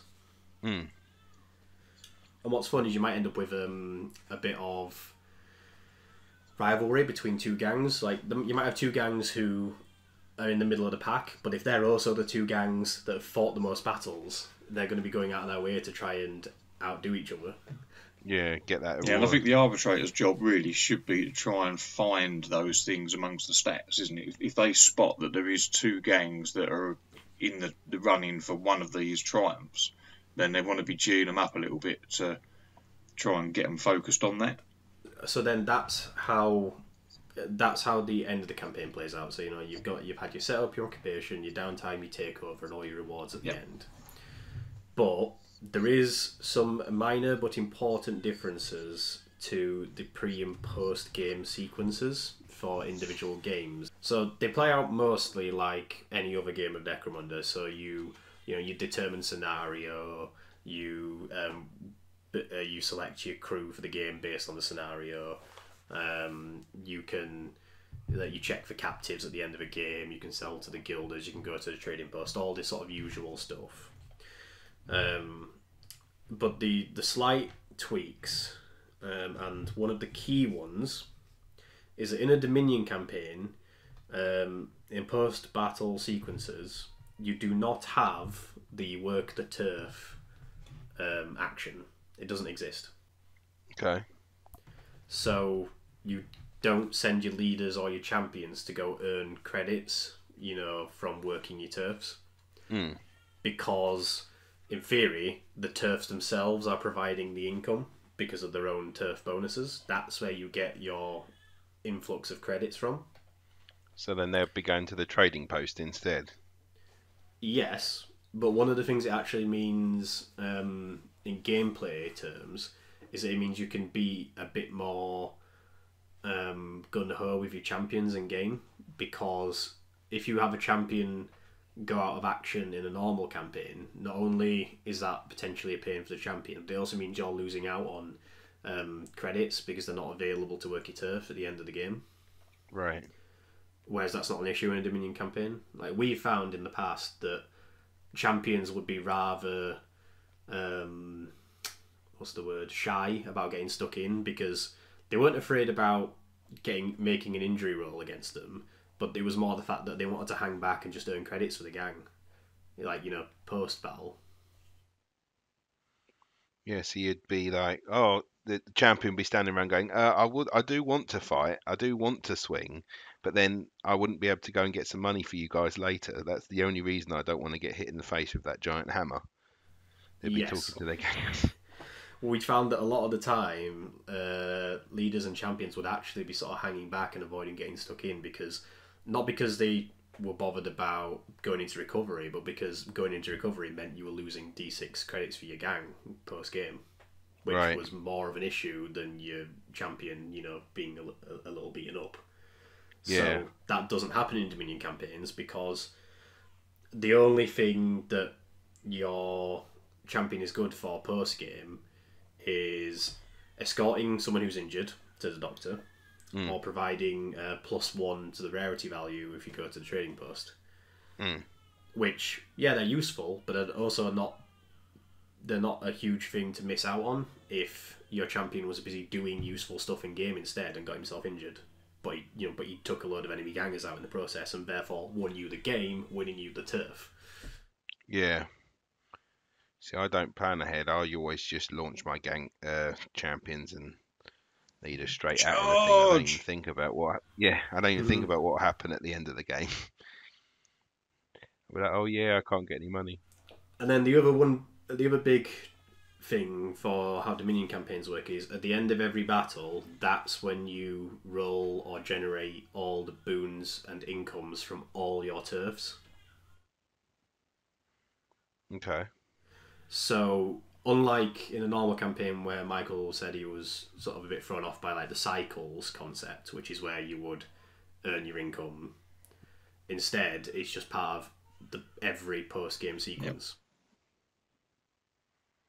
So your full post-game sequence is wrap-up, which is things like check to see if anyone bleeds out, who was injured, and stuff like that. Assign/reassign territory, so whoever won the game gets the territory you were fighting over. Receive rewards, which is your rewards from the mission you played. Collect income, which is all the income and benefits you get from the territories you now own, including the one that you might have just won from that game. Post-battle actions, where you can then go to the trading post, sell to guilders, medical escort, whatever. Update your roster with your new equipment, your new injuries, your new gangers or your dead gangers, and then report the results to your arbiter. Right. So every single game, you'll be rolling for your D6 credits from your settlement, the potential to recruit a new Juve or ganger, and then rolling for whatever other bonuses you've got from all your other turfs. Okay. So if you've got turfs which provide, say, like an X amount of credits every game, then you've got an incentive to go out and play a lot of games because you're going to earn credits every game. If you've got territories which just give you a more passive benefit, like you can hire a doctor for free, you can have some incendiary charges in your gang for free. It doesn't incentivize you so much. Yeah, they don't actively provide as much benefit for playing a ton of games, but you're getting more benefit in each of your games. Mm. You know, if you go out and play 3 games because you can earn D6 credits every game, there's an argument for whether that is better or worse than a territory that just gives you a load of free equipment or some free gang members for every game that you do play, because you're going to actually be better in the games, if that makes sense. But there's so much sort of randomness to it anyway that you can't guarantee you'll get that territory. Someone else can take it from you straight away. The likelihood of it being such a bonus that it becomes unfair would be quite small anyway. Yeah. Because plus, if you're playing all those games, every game you play, that does mean there's someone else in the campaign who's also just played the game and therefore getting their settlement boons. Mm. So it's still gonna be pretty even across the campaign as a whole. You know, one player who plays 4 games and reaps 4 rewards, who's played 3 different opponents, still means all 3 of his opposing gangs have all reaped the same opportunities as a group, if that makes sense. So all his opponents are still collectively getting as much opportunity to do stuff as him. Yeah. I don't think, like, the thing that means that I lose or don't win the campaign won't be one random territory skill. It will be because I suck at the game, or that 3 of my guys rolled skulls. Like, it won't be because my gang get an extra 10 credits per game that they wouldn't have done if they didn't have that territory. Yeah. And then, just to sort of round off this whole showcase section, I'll just quickly run through 1 or 2 of the territories, you know, give you an idea of the kind of variety of boons that you get from these territories. Mm-hmm. So we've already established that everyone has a settlement, which provides D6 times 10 creds, a rep, and the ability to potentially recruit a free Juve or ganger every game. Mm-hmm. Everyone has that as standard. So no matter what you're doing, every game, win or loss, you're always getting D6 times 10 creds. But then you've also got territories such as, like, the Prometheum Cache. Whilst the gang controls this territory, 3 fighters in the gang gain incendiary charges for free. Nice. Are they the... which are the ones that cause the mega explosion? Are they the demolition charges? Yeah, the demolition charges. I'm guessing incendiary are more flame related. Yeah. But in addition, with the Promethean cache, all fighters in the gang may re-roll ammo checks for any weapon that has the blaze trait. So stack up all your flamers. Oh, you're Aaron, and you give yourself free ones. Mm. So, you know, Cawdor gangs will be all over that, wanting to re-roll their ammo checks for all their flamers and having some incendiary charges for free. Could you imagine Aaron with all of his shotguns with the free blaze ammunition? Yeah, only if no one catches him. Yeah, no one notices the fact that the ammo's not free and it's very scarce. You've got things like the Sludge Sea, which whilst the gang controls its territory, free fighters in the gang gain choke gas grenades for free. Nice. You've got a couple of ones that let you recruit certain hangers on for free. So a workshop, the gang may recruit an ammo jack for free. The things I like about some of these things I really like. That last one, that Sludge Sea one, about getting the choke gas grenades, is that when you're creating your gangs, sometimes you just really can't justify spending that equipment on that respirator or all the other little bits of equipment, because all you want is bodies and guns and stuff. But potentially after one game, someone could have claimed that territory, and then all of a sudden they've got a load of these gas weapons to be thrown around in their second game, and the other gang isn't prepared for it. And I think that's really good. It also encourages me to. It's like now I've got a reason to make a rogue dock, because a lot of the time I was making stuff that I wasn't really ever probably going to use, but now where I've got the potential that I've got to have to make a rogue dock, or I'm going to have to just get an Orlok ganger and then change him ever so slightly to look like a dock, and now I've got another model, and it just encourages you to then carry on building stuff. You don't just get stuck with your 9 gang members and that's it. You have to still keep going and getting involved and painting and converting and stuff. So it would actually give me a reason, because where I've made this brute, the Goliath brute, if I didn't have the campaign which gives me the potential to earn more money to be able to actually afford him, I'll probably never use him. I just built him because I wanted to. But now I actually have the opportunity to get a sump croc and all of that sort of stuff. And you can go one step further, where I fully intend to create some pieces of like scenic terrain that kind of represent the nature of that. You stole my thunder. That's exactly where I was going to go. Nice one. Yeah, if you're fighting over a rogue dock shop, then somewhere on the board have something that actually looks like a surgery table, you know, or somewhere where you'd keep all this stuff stashed. If you're fighting over a workshop, same with ammo jackers, have one of those like shipment containers has been converted into a gun shop that we've seen in the group before. Yeah, we also still need to make a pleasure dome. Yeah. For Aaron. And then you've also got some territories which have risk reward related to how much you feel like taking a chance with it. You know, not all just a set, you know, boon. So, for example, the collapsed dome. When collecting income from this territory, the controlling player may choose to roll between 2d6 or 6d6 times 10 credits. So either 2d6 times 10 credits or 6d6 times 10 credits. Oh.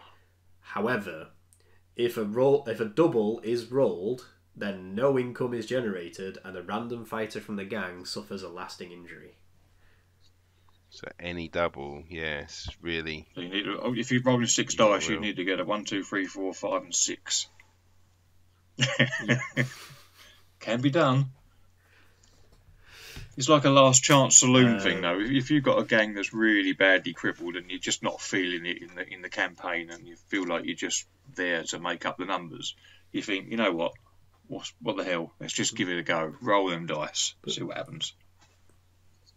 There's no reason an arbiter can't step in and go, you know what, yeah, you're suffering really badly. One time offer, I'll make it, you only don't get it if you roll a triple. Yeah, that's right. You know, and so on. You know, there's things you can do with it. It's really fun. And then I'll quickly give you one example of each of the gang-related territories. So, for example, the Corpse Farm territory is considered a Cawdor-based territory. So for any gang that controls this, when collecting income, the gang gains D6 times 10 credits for every fighter on either side that was deleted from the roster during the update step of the preceding battle.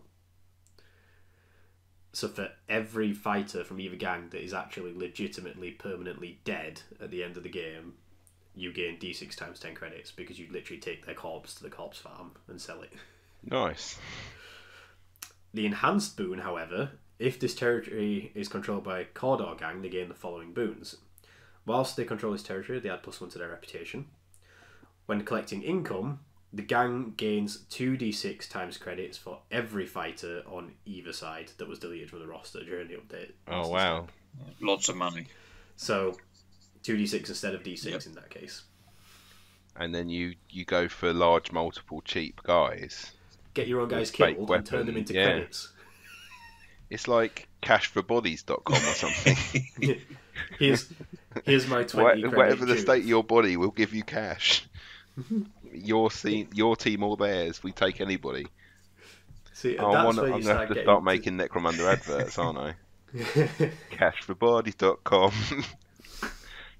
You need instant cash? Bring your dead bodies here. That's Tom's New Year's resolution sorted. Yeah, I'm going to have to make some adverts. But that's where, as a Cawdor gang, you start buying yourself, 20 credit juves, give them the bomb rats and just send them in. When they die, you get to keep the bomb rats, that goes back to your stash. And then cash in the body for more credits. Yeah, or you just set off a bomb rat and then start running alongside it, so it keeps going in a general direction, but then when it does hit someone, it mega explodes. It does take your guy out, but it also directs this rat with a demolition charge and wipes out like 5 guys. Then you just have to scrape the body paste off the wall and take it to the corpse place, wouldn't you? Then you've got the Needleways, which is a Dilac territory. So normal boon for anyone. So if any gang controls this territory, whilst it controls this territory, the gang may infiltrate up to 3 fighters onto the battlefield ahead of any battle. Infiltrating fighters must be part of the crew for a battle, but instead of being set up on the battlefield, they are placed to one side. At the end of the first battle round, the controlling player nominates any spot on the ground surface of the battlefield and sets up each infiltrating fighter within 2 inches of that spot. So that's I tried to get my head around that. Do you just get infiltrate for 3 guys? Kind of, but rather than setting them up at the very start of the game, they arrive at the end of the first round. Okay. And all 3 of them have to arrive within 2 inches of the same spot, so they show up as a little group. Flame templates. And then if you had or melter guns with overseer, the leader gets to group activate anyway, and then another person gets to go have another go.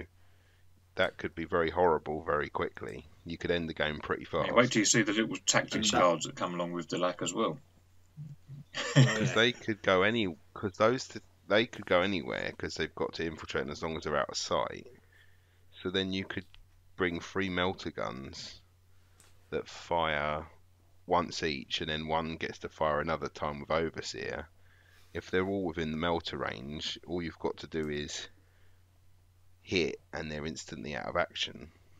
That would be pretty horrible. But they could just arrive anywhere. That's not even like infiltrate, where you have to be a certain distance. Yeah, there's no restrictions, is there? You pop up.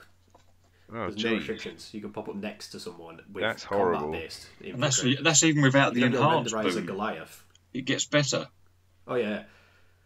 The enhanced boon, so if a Dilac gang... Depends what your word of better is, but sorry, carry on. If a Dilac gang controls this territory, instead, a Dilac gang may infiltrate 2 groups of up to 3 fighters using this method. The fighters in each group must be separate, specified before the battle. So you get up to 6 fighters in 2 groups of 3 infiltrate as the Dilac gang. Oh. But then...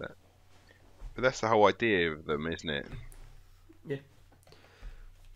But then what's really cool with this, Tom, is there's no reason why, as a Goliath player, if you control this turf, you can just put one of your renderizer guys and a pair of other gangers in the Needleways, and they can appear at the end of the first battle round just within 3 inches or any distance of enemy fighters. Yeah. But I was thinking it was great for some of the Genestealer cult models, with the aberrants being a little bit slow, or some of the special weapons sort of acolytes and that you want to get them stuck into combat. You could use that, get them close. You still got to win a priority roll for the next turn, and that's the gamble. There's not even anything that says it can't be a house boot. Yeah. Or an ambot. However, surprise! There was also a tactics card I looked at yesterday, and you can play the card and you automatically win the priority for that turn. So you put that in combination with that, and you can guarantee that your guys are going to get to go first and unleash their little ambush. I think that's great. It's like, but that's the kind of turf which will feel like it really has a big influence on your campaign as a group of players, because that might keep changing hands. Yeah. And yet at some point there'll always be someone who's always capable of infiltrating 3 fighters. And it can completely swing a game where the last time you fought the Goliaths, they might not have had that. When you come to fight them again for some reason, in other games they've played since, they've claimed the Needleways from another player, and now suddenly you're having to deal with infiltrating Goliaths. Yeah, I'd really want revenge on someone who'd done it to me. Yeah. Then Escher ones, we've got the Stinger Mold Sprawl. So if anyone has this territory, during the post-battle sequence, the gang controlling this territory may re-roll a single lasting injury roll on a fighter. Note that a memorable death result cannot be re-rolled. So as long as you haven't rolled a 66 and insta-killed your fighter, you can re-roll the injury roll. So that effectively, if you rolled a 62 and it's like, oh, you're going to the doctors, you're like, I've got this territory, I'm going to re-roll that. Instead it's no long-term effect or just recovery. I'll take that instead, please. Yeah, no, definitely. Whereas, gives you a bit of long-lasting, doesn't it? Which is useful to, again, any gang. Any gang just gains the ability to re-roll a lasting injury at the end of every game. That's making it a lot harder to kill their gangers. Oh, whichever champion got critically injured, I'll just re-roll it. Oh, look, they're not critically injured anymore. Great. Useful to anyone. However, if an Escher gang controls this territory, they gain +1 rep, and an Escher gang may either, 1, remove a single existing lasting injury from a fighter at the end of the game. So they can actually go, oh, you know, that -1 strength you've got, it's healed. That's really cool. That -1 agility or ballistic skill you've got, healed. Or re-roll a single lasting injury roll on a fighter, including a memorable death result. So, you rolled a 66 because you were hit by a plasma cannon and you were just turned to ash. That's fine. The Esches have collected the ash and put it in a chemical vat and we've regrown you. Awesome. Because we know how to do that because we're Esches. Wicked. Shame they can't apply that in other stuff rather than just murdering everybody. Why can't they all just get on? Goliath's fighting pit. If anyone controls this territory, the gang may recruit 2 Hive Scum hired guns for free, including their equipment prior to battle. Ooh. So every game you can hire 2 hired guns for that game for free. More hobby. And that's for anyone. More hobby. And they don't join your roster. They could be different hired guns for every fight. So they don't cost anything. See, you could make pretty horrible people then, couldn't you? Because it's not costing anything. No, but being hired scum, they only get like 30 credits allowance or something, but still. No, it's still for free. And then if it happens to be a Goliath gang that controls this turf, you get +2 rep. Cool. But there's no increase to like the amount of credits or anything. No, but you're getting rep as well as that, because you're hiring the good fighters from the fighting pit. And then that rep would allow you to get other stuff, wouldn't it? Because you can then get other things because your rep's high again. Sweet. And then Orlocks. So the mining works. So like how we said, mines were a special territory in your normal Necromunda campaign. Well, they are represented in here with slightly different rules. So the mining works is a territory.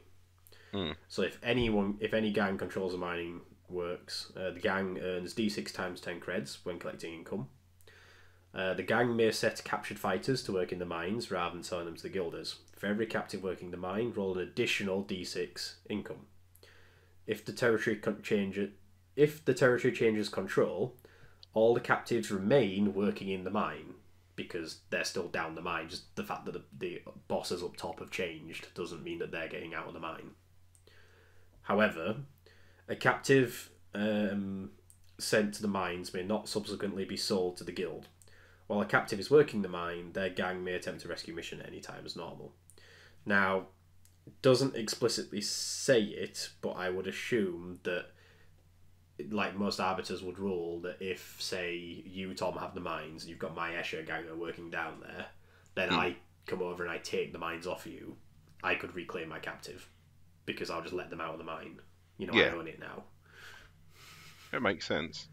Yeah, I wouldn't leave them locked down there going, well, we haven't rescued you from the Orlocks yet. They've still got the keys. And it also leads back to the discussion about you then probably, if I then took it over again, I wouldn't then take back your slave guy back and say, well, technically he's part of my workforce, so can we have him back, please? That's essentially, you have them, they're yours now, sort of thing. And the bonus for the Orlocks, if they control that one, is they get +2 rep. You know, because they're really good with the mines. You know, they know how to extract steel properly. Cool. And then finally, the Van Saar. So, Archaeotech device is a territory. So if any gang controls the Archaeotech device, any number of weapons owned by the gang may be given one of the following traits for free: Blaze, Radphage, Seismic, or Shock. All weapons must be given the same trait, and new weapons purchased later may also be given this trait. These weapons also gain the Unstable trait. If the territory is lost, the weapons lose these additional traits. So basically, you've got a fancy piece of tech that's jacking up all your weapons with some fancy extra killy gubbins. But because of that, the weapons are a lot more unstable and a lot more hazardous to use. So it's like firing plasma weapons and overcharge all the time. You have that chance of harming yourself. But any number of weapons in your gang and any type of weapons can just gain like a whole extra special trait. All your weapons suddenly set people on fire or radiate them or cause earthquakes or electrify people. So what were the options? There was Shock... Shock, Radphage, Blaze, or Seismic. If you manage to get that territory combined with the one where you can infiltrate, and then you can do that little whammy, and then just for that shock and awe. But then, if a Van Saar gang controls the Archaeotech device, whilst it controls this territory, the gang gets +2 rep, and a Van Saar gang may give any number of weapons it owns 2 of the following traits for free. All weapons must be given the same traits, and new weapons purchased may also be given these traits. They gain unstable, and if territory is lost, you lose the traits. But if you're Van Saar, you can go, my rad gun that I bought from my war gear, because I can buy rad guns, I'm also going to give it Blaze and Shock. And so, if you get this, you have to you choose something, and you have to basically give all weapons this, or you can choose to give... No, you can choose to give any number of weapons in your gang. Okay. So you can so it won't necessarily mean that you have to give every single weapon that you have Shock, and also the potential for it to blow up in your you would, surely. hand. Surely you would. But you could choose to give any weapon you owned Shock and the ability to blow up in your face. I would be able to resist. But my stub pistol just blowing up in my hand. I'd want at least one of my weapons to be potentially mega dangerous, but also at least one of them. I'd be like, if I pull out my fighting knife and end up just constantly electrocuting myself you can off do it. melee weapons as well. You can give your renderizer Blaze. Got a shock knife. I want that territory. Yeah. Or a rad knife, like you have to put it in like a lead sleeve every time you put it away. A seismic power hammer would be amazing. Or like a Radphage flail. I'm just going to wrap you up in these irradiated chains. Okay, I want that territory. Yeah, see, there's more than my fighting pit. And that's not even all of them. That's just a selection I've read out. But there's about 20 to 30 or so territories that have all sorts of bonuses, including ones affiliated with certain gangs, and none of them seem bad for anyone. Like, yeah, sure, the Van Sar are going to be all over trying to get their hands on that Archaeotech turf. But there's no reason why the Goliaths or the Eschers or the Orlocks wouldn't also benefit from having it. In fact, they benefit more by having it because it means the Van Sar don't have it. Yeah.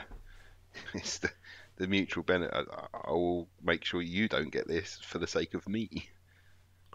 Yeah, and that whole extra layer of here's all these territory boons, here's an actual map of tangible territories that people are fighting over. Every single game has an actual stake at the end of it, gain or loss of a territory. Champions aren't constantly skirting fights just in order to be off doing the books and earning money. And at the end of the campaign, you've even got like lots of different objectives for everyone to be trying to fight towards. And yet, at the end of all that, it doesn't fundamentally change your standard game-to-game gameplay too much. No. So this feels to me like the definitive way to play a Necromunda campaign now. And I cannot wait to get stuck into playing one myself. Yeah, it does sound cool. There's so much little, because what it is that where I struggle with rules leading to rules, that doesn't seem to. It's basically there are a lot of rules, but they're all done in turn. Where like you play the game and that has its rules and they're relatively simple. Then it goes into this next phase, which has its own rules, but again they don't go from rules to rules to rules to rules. It's just little bits. It's not like you play this game, but if this happens and this happens, and then you've got to go into this that does this, now this. They are very separate bits where you do play, you get like the occupation is one thing, then that's gone, then there's a downtime which is an entirely separate area and you just get your head around that little set of rules. Then the takeover is completely separate again and you get your head around that rules, rather than it just being everything crammed into a game where you would, like before, where you'd play the game, you'd also have to work out your injuries, you'd also have to work out this and that and this. They're kind of all separate, so you only need to get your head around one set of things. The other thing I like about the territories, because there's a limited number of gang house specific ones, is that if you've got a gaming group that are playing this and there's more than one, I don't know, it might be 3 or 4 of one particular house, because that's perceived to be the hotness or that's just what everyone plays. There's so few of these special territories amongst themselves, they're going to want to be battling out over them particular ones, leaving everyone else in the campaign to go and be a bit more targeted and going for other specific things. And I think that could be quite interesting. And then the other thing is, if you want to extend the campaigns beyond the 7 weeks, it's really easily doable. There's no reason why after 3 weeks of takeover, you can't then do another week of downtime, give more credits out to people, do 3 more weeks of takeover. Or you can even say that new areas of the Hive have opened up, and you could do another occupation phase, generate a bunch of new turfs, add them to the game map. Well, there's also, from a future expansion perspective, it'd be relatively. You look at these territories; they're kind of like half a page or third a page of text. Obviously, there's some thought and stuff gone into that, but they could easily conjure up some new territories that people can throw into their campaigns, and it wouldn't take a huge investment of time or effort to sort of dream those up. And it doesn't matter if they are a little bit strong or a little bit one-sided, because that's what you're fighting for. Well, definitely. And I mean, if someone is getting a huge benefit, then each of the different gangs are going to want to steal that one piece. Yeah, either to take them down a peg, and or to give themselves a little boon. Yeah. And I think what's going to feel really nice is actually when you play effectively repeat battles. So you might play a game where, this is the second or even the third time that my Goliaths and your Van Sar have been fighting over this Archaeotech turf. And it actually feels like there's a real story there behind who's really trying to keep hold of a certain turf. Like, you're going to have a certain gang constantly trying to take it off you, and you're constantly keeping them at bay. Every now and again they get it off you, and then you have to go and get it off them again. And you can, while you might be playing the same stakes, you might be playing a different mission to how to win it, and you'll be able to see that, like, oh, the first time we fought over this, we just had a bunch of gangers and Jews fighting for it. Now, 5 weeks later, we're still fighting over this turf, but now we've got brutes and leaders and multiple champions and hangers-on and bounty hunters, and you can just see the escalation actually occurring. Yeah, I think it's a good setup. I really like it. Okay. So I think basically we've got from this, well done Games Workshop. Yeah, for me it's a massive improvement over the original one. I did find a little bit mind-blowing. Like I said, I read it 3 or 4 times and it was still not quite locked in there. Whereas this, even just from the first read through, I've pretty much I feel more confident that I've got it, you know. Cool. So shall we end it there and then go into games? Yeah, that'll be a short section. Cool. We'll just finish this segment here. I'm going to deal with my dog who's barking at the food delivery, and we'll be back in a sec.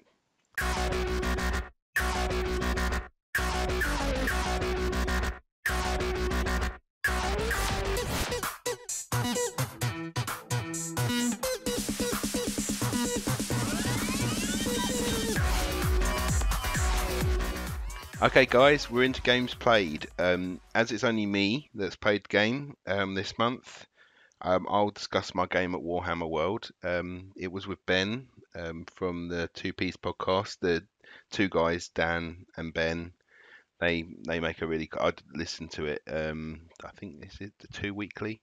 Well, it might be once a month, but they're really nice guys, really inviting. And Ben, I was showing how to play a game. We played on one of the GWZM boards, and it was just a very basic one. I can't remember the name of the mission, but it's basically what each side of the Zone will tell us board trying to kill the other person. He made his Esches in the cards that you get with basically made them as the box. So from what I remember, those add up to 1,500 credits, and my Goliath gang was only 1,000 credits. So he just took 2 guys off, or maybe 3, and we just played a game. But like I said, with the toxin in the way it was before, it was pretty much a game where I could have lost all my models, or I didn't, and fortunately I only lost 1 guy to toxin the whole game. One of my Goliath gangers, just with his Spudjacker, was just smashing Escher heads all over the place. So he would charge, and he then won. And I mean, Ben was really unlucky. He rolled lots of severely injured or completely out of action when I was hitting him. So because we were in hand to hand, it would automatically put them out of action anyway. So I charged in, knocked him to the floor, caused a serious injury, out of action. Then he charged me. He had his actions, didn't do anything. Then I knocked another one out of action, and then another one, and he was just, it was brutal. I think it was because I painted Blood for the Blood God on his Spudjacker before the game, because I wanted to just make them little bit neater. I'd done them a bit quick. And he was also unnamed, so I'm going to give him. I've got to try and think of a name now. Something Head Taker. Yeah, or Head Squasher, But yeah, it was brutal. I felt really bad because it was his first game, and that was the only game that I think I've ever won that was so one-sided. And I was like, sorry, first game, but against a noob. Yeah, I mean, he did use his Chem Flame at 3 separate occasions. On 3 guys, no, 2 guys it was, because one of them stayed back and used his stub cannon. But the 2, I just got really lucky with my Goliath leader. Every time he got hit with it, one of my guys went out straight away, and he had stiletto knives as well. But again, I was just lucky on the day with the 2d6 and his 1d6 plus. Well, no, it's the other way around, isn't it? It's my 1d6 in toughness and his 2d6, and he was unlucky with his rolling really low, and with my 1d6 I kept rolling really high. So it was just pure luck essentially. But it was still a really fun game. Like I say, the more I play, the better I am at starting to remember rules. And I think that's the only way I'm going to get, because you just don't get you could read the rule book 6 times, but you're not going to get the eventualities of this corresponding with this, corresponding with this. And you just really have to play it to get work out those interactions. But I really enjoyed the game. I just felt really bad for Ben that it was pretty much his first game, and it was pretty much a very one-sided game by the end of it.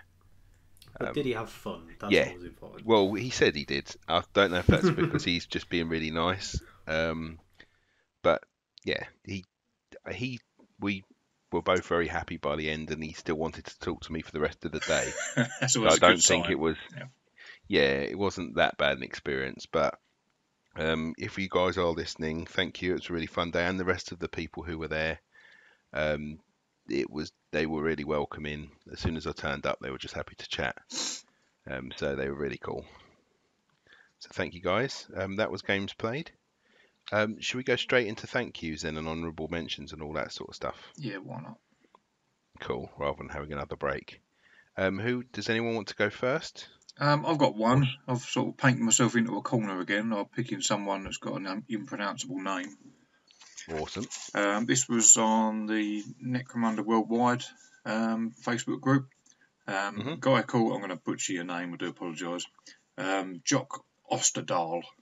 And he painted up some Sector Mechanicus terrain pieces. And I just really liked the colour scheme that he went for. He's gone for like a creamy beige sort of colour and washes and stuff all over it. And the little tiny orange accent colours here and now on some panels. And it just looks really nice, rather than some of the other colours that people have been doing. I've seen lots of reds, lots of blues and stuff, or just rusty metals and stuff. But this cream was really nice. So I'm going to try and copy that on some terrain. Cool. But, anyone else? No, other than that, I've been pretty much a very low profile online profile recently. So I haven't been looking for much. One I saw was coincidentally just after the previous podcast went up, and it was from Mark Grudgings, and it was his Dark Mechanicum gang. Okay, because I've got Mark Grudgings for something else as well. Oh, well done him. Busy boy. Yeah, like in the last episode, I'd been talking about picking up the Rogue Trader box in order to use the Gene Stealer cultists and the Scutari to make some Chaos Dark Mechanicum models to use as a Chaos Gang. And lo and behold, someone else has had a similar idea and executed it very well. So he'd posted on the chat a little clip cycling through all his gang members, and they all look really cool. Nice. They're all made out of the actual Chaos cultists, Dark Scutari, and some Cadian bits, and some Chaos spikes here and there, and they look really good. Wicked. I did also see Martin Fishing's, I think it's an Imperial War Trike. I don't know what he's doing with it, but I've seen it in the chat, in the group even, where he's taken the Custodes. Yeah, he's taken the Adaptus Custodes jet bike, but he's mounted it on tracks and wheels and basically made it into this big like War Trike thing. And it looks awesome, but I'm also really intrigued just to know what he's actually doing with it, because there's no gangers or riders yet, so I don't know what the end game is for it, but it looks awesome. Yeah, no, it does look really cool. And then finally, I have to say, when you posted about your game at Warhammer World with Benjamin Hall, was it? Yeah. In the pictures, his Esches looked amazing. Yeah, they are really cool. They really did. Like, I thought it was kind of a shame that there weren't a great number of pictures of like the gang from the front. It's all mostly from his perspective, so they're all fighting your guys. So we'll just have to put a request in for him to post some more pictures of his Esches up on our group, because he's joined the group now. So because the paint scheme used on them looked very sort of like Joker from Batman sort of like vibe, you know, with the greens and the purples. They've all got the face paint. I forgot to mention that. They're all really cool. They've all got they've all got clown face paint on every single one. So they are really cool. Yeah, I could see 1 or 2, and I wasn't sure if that was something across all of them or if that's how he denoted his champions and stuff. But like, if it was all of them, that's amazing. Like they really looked like all like Joker's henchmen sort of thing. Mm. No, they are very cool. It was very hard to pull off, but looked amazing. So I'd love to see some more of them. Yeah, that will be for you, Ben, if you're listening. If not, I'll just have to call you out in the group instead. So is that what you've got for yours? Yeah, no, those are the 3 ones I want to call out because they all look great. Awesome. So then for me, I've got Peter Alexander M's got a Gene Stealer cult. I really like the purples. The band called The Hand That Feeds. I really like the orange. Yeah, the orange is really bright as well. I think excellent contrast. Yeah, it's really bright contrasting.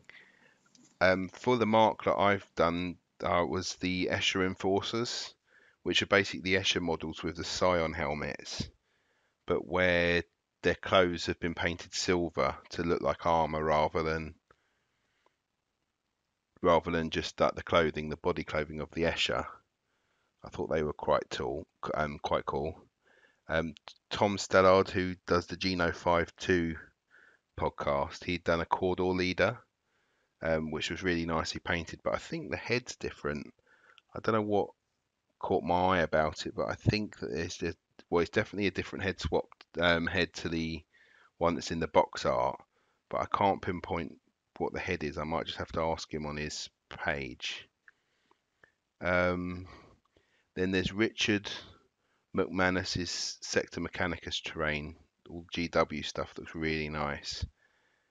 And then one last guy who I've added at the last minute, a guy called Steve Bryce, who's only just recently posted stuff. He's a new member, but he's put on.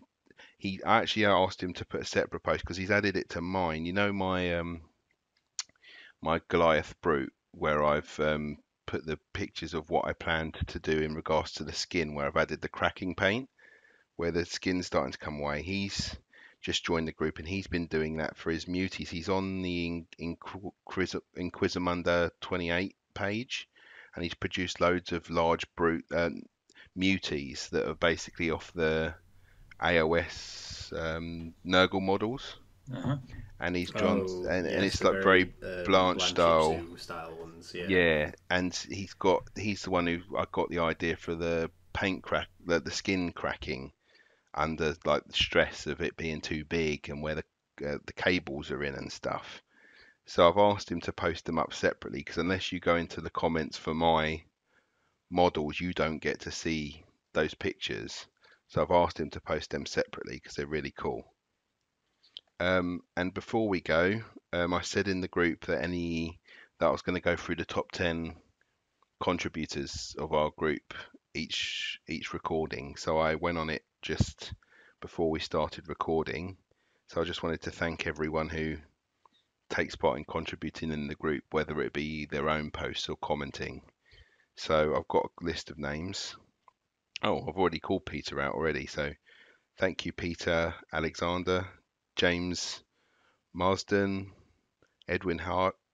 I'm going to ruin people's names now. It might be Heapy, Derek Cupper, Jay Ritchie, Martin Fishing. I know I've said his name before. Gareth Cooley, Richard McManus, Hurricane Summit Guides, and Rob Plant. I actually got a message from Hurricane because I remember we couldn't work out whether he was a commission painter or not, and he did answer that. He said, "Thanks for the shout out. He's not a commission painter. He's just like me, that's someone who just likes painting. So those models aren't commission stuff. that name is just the name that he calls himself. Everything he does is for him. So that's really cool. So he's been doing Titanicus bits and pieces at the moment, but he's getting back into the Goliaths again. And he has, I was already following him on Instagram, but his Instagram is at Sprue Whisperer. But he makes some really cool stuff. But he got back to me to say no, he isn't commission painter. It's just the name of his gang. But thank you guys for contributing. We do like. It's nice for it not to just be lots of posts from me. So the more that you can start putting your own stuff up, that makes it really cool. So keep it up, guys. But that's the end, pretty much. Okay, guys. So that's everything for this month. So before we go say goodbye, join us on the Facebook group, on Instagram, Necromunda Tom. Thank you for all the people who have completed reviews on iTunes and who have liked us or subscribed to YouTube. It really helps everyone find the group. Next month, we're going to be looking at the rulebook, the changes that are in there, and the Delac gang. And I think maybe by then Michael might have already got the tactics cards, because he does like a tactics card. Yeah, I've got the tactics cards, and I've got my little White Dwarf pamphlet you've got them already. So I'm all Awesome. set, but I will endeavour to get the rulebook as well by then. I still think we could do an entire future show on tactics cards. Yeah, I do think so too, and that will be one that I think Michael will take the lead on for that. Yep, sounds and like you, fun. and then I'll just sit back and go in the background, or go, oh man, that's nasty. Okay, guys, have a lovely Christmas, and we will see you in the next year, which was probably when we're going to start season 2. So have a good one. Ho ho ho. Bye bye, everyone. Goodbye. Merry Christmas. Merry Christmas.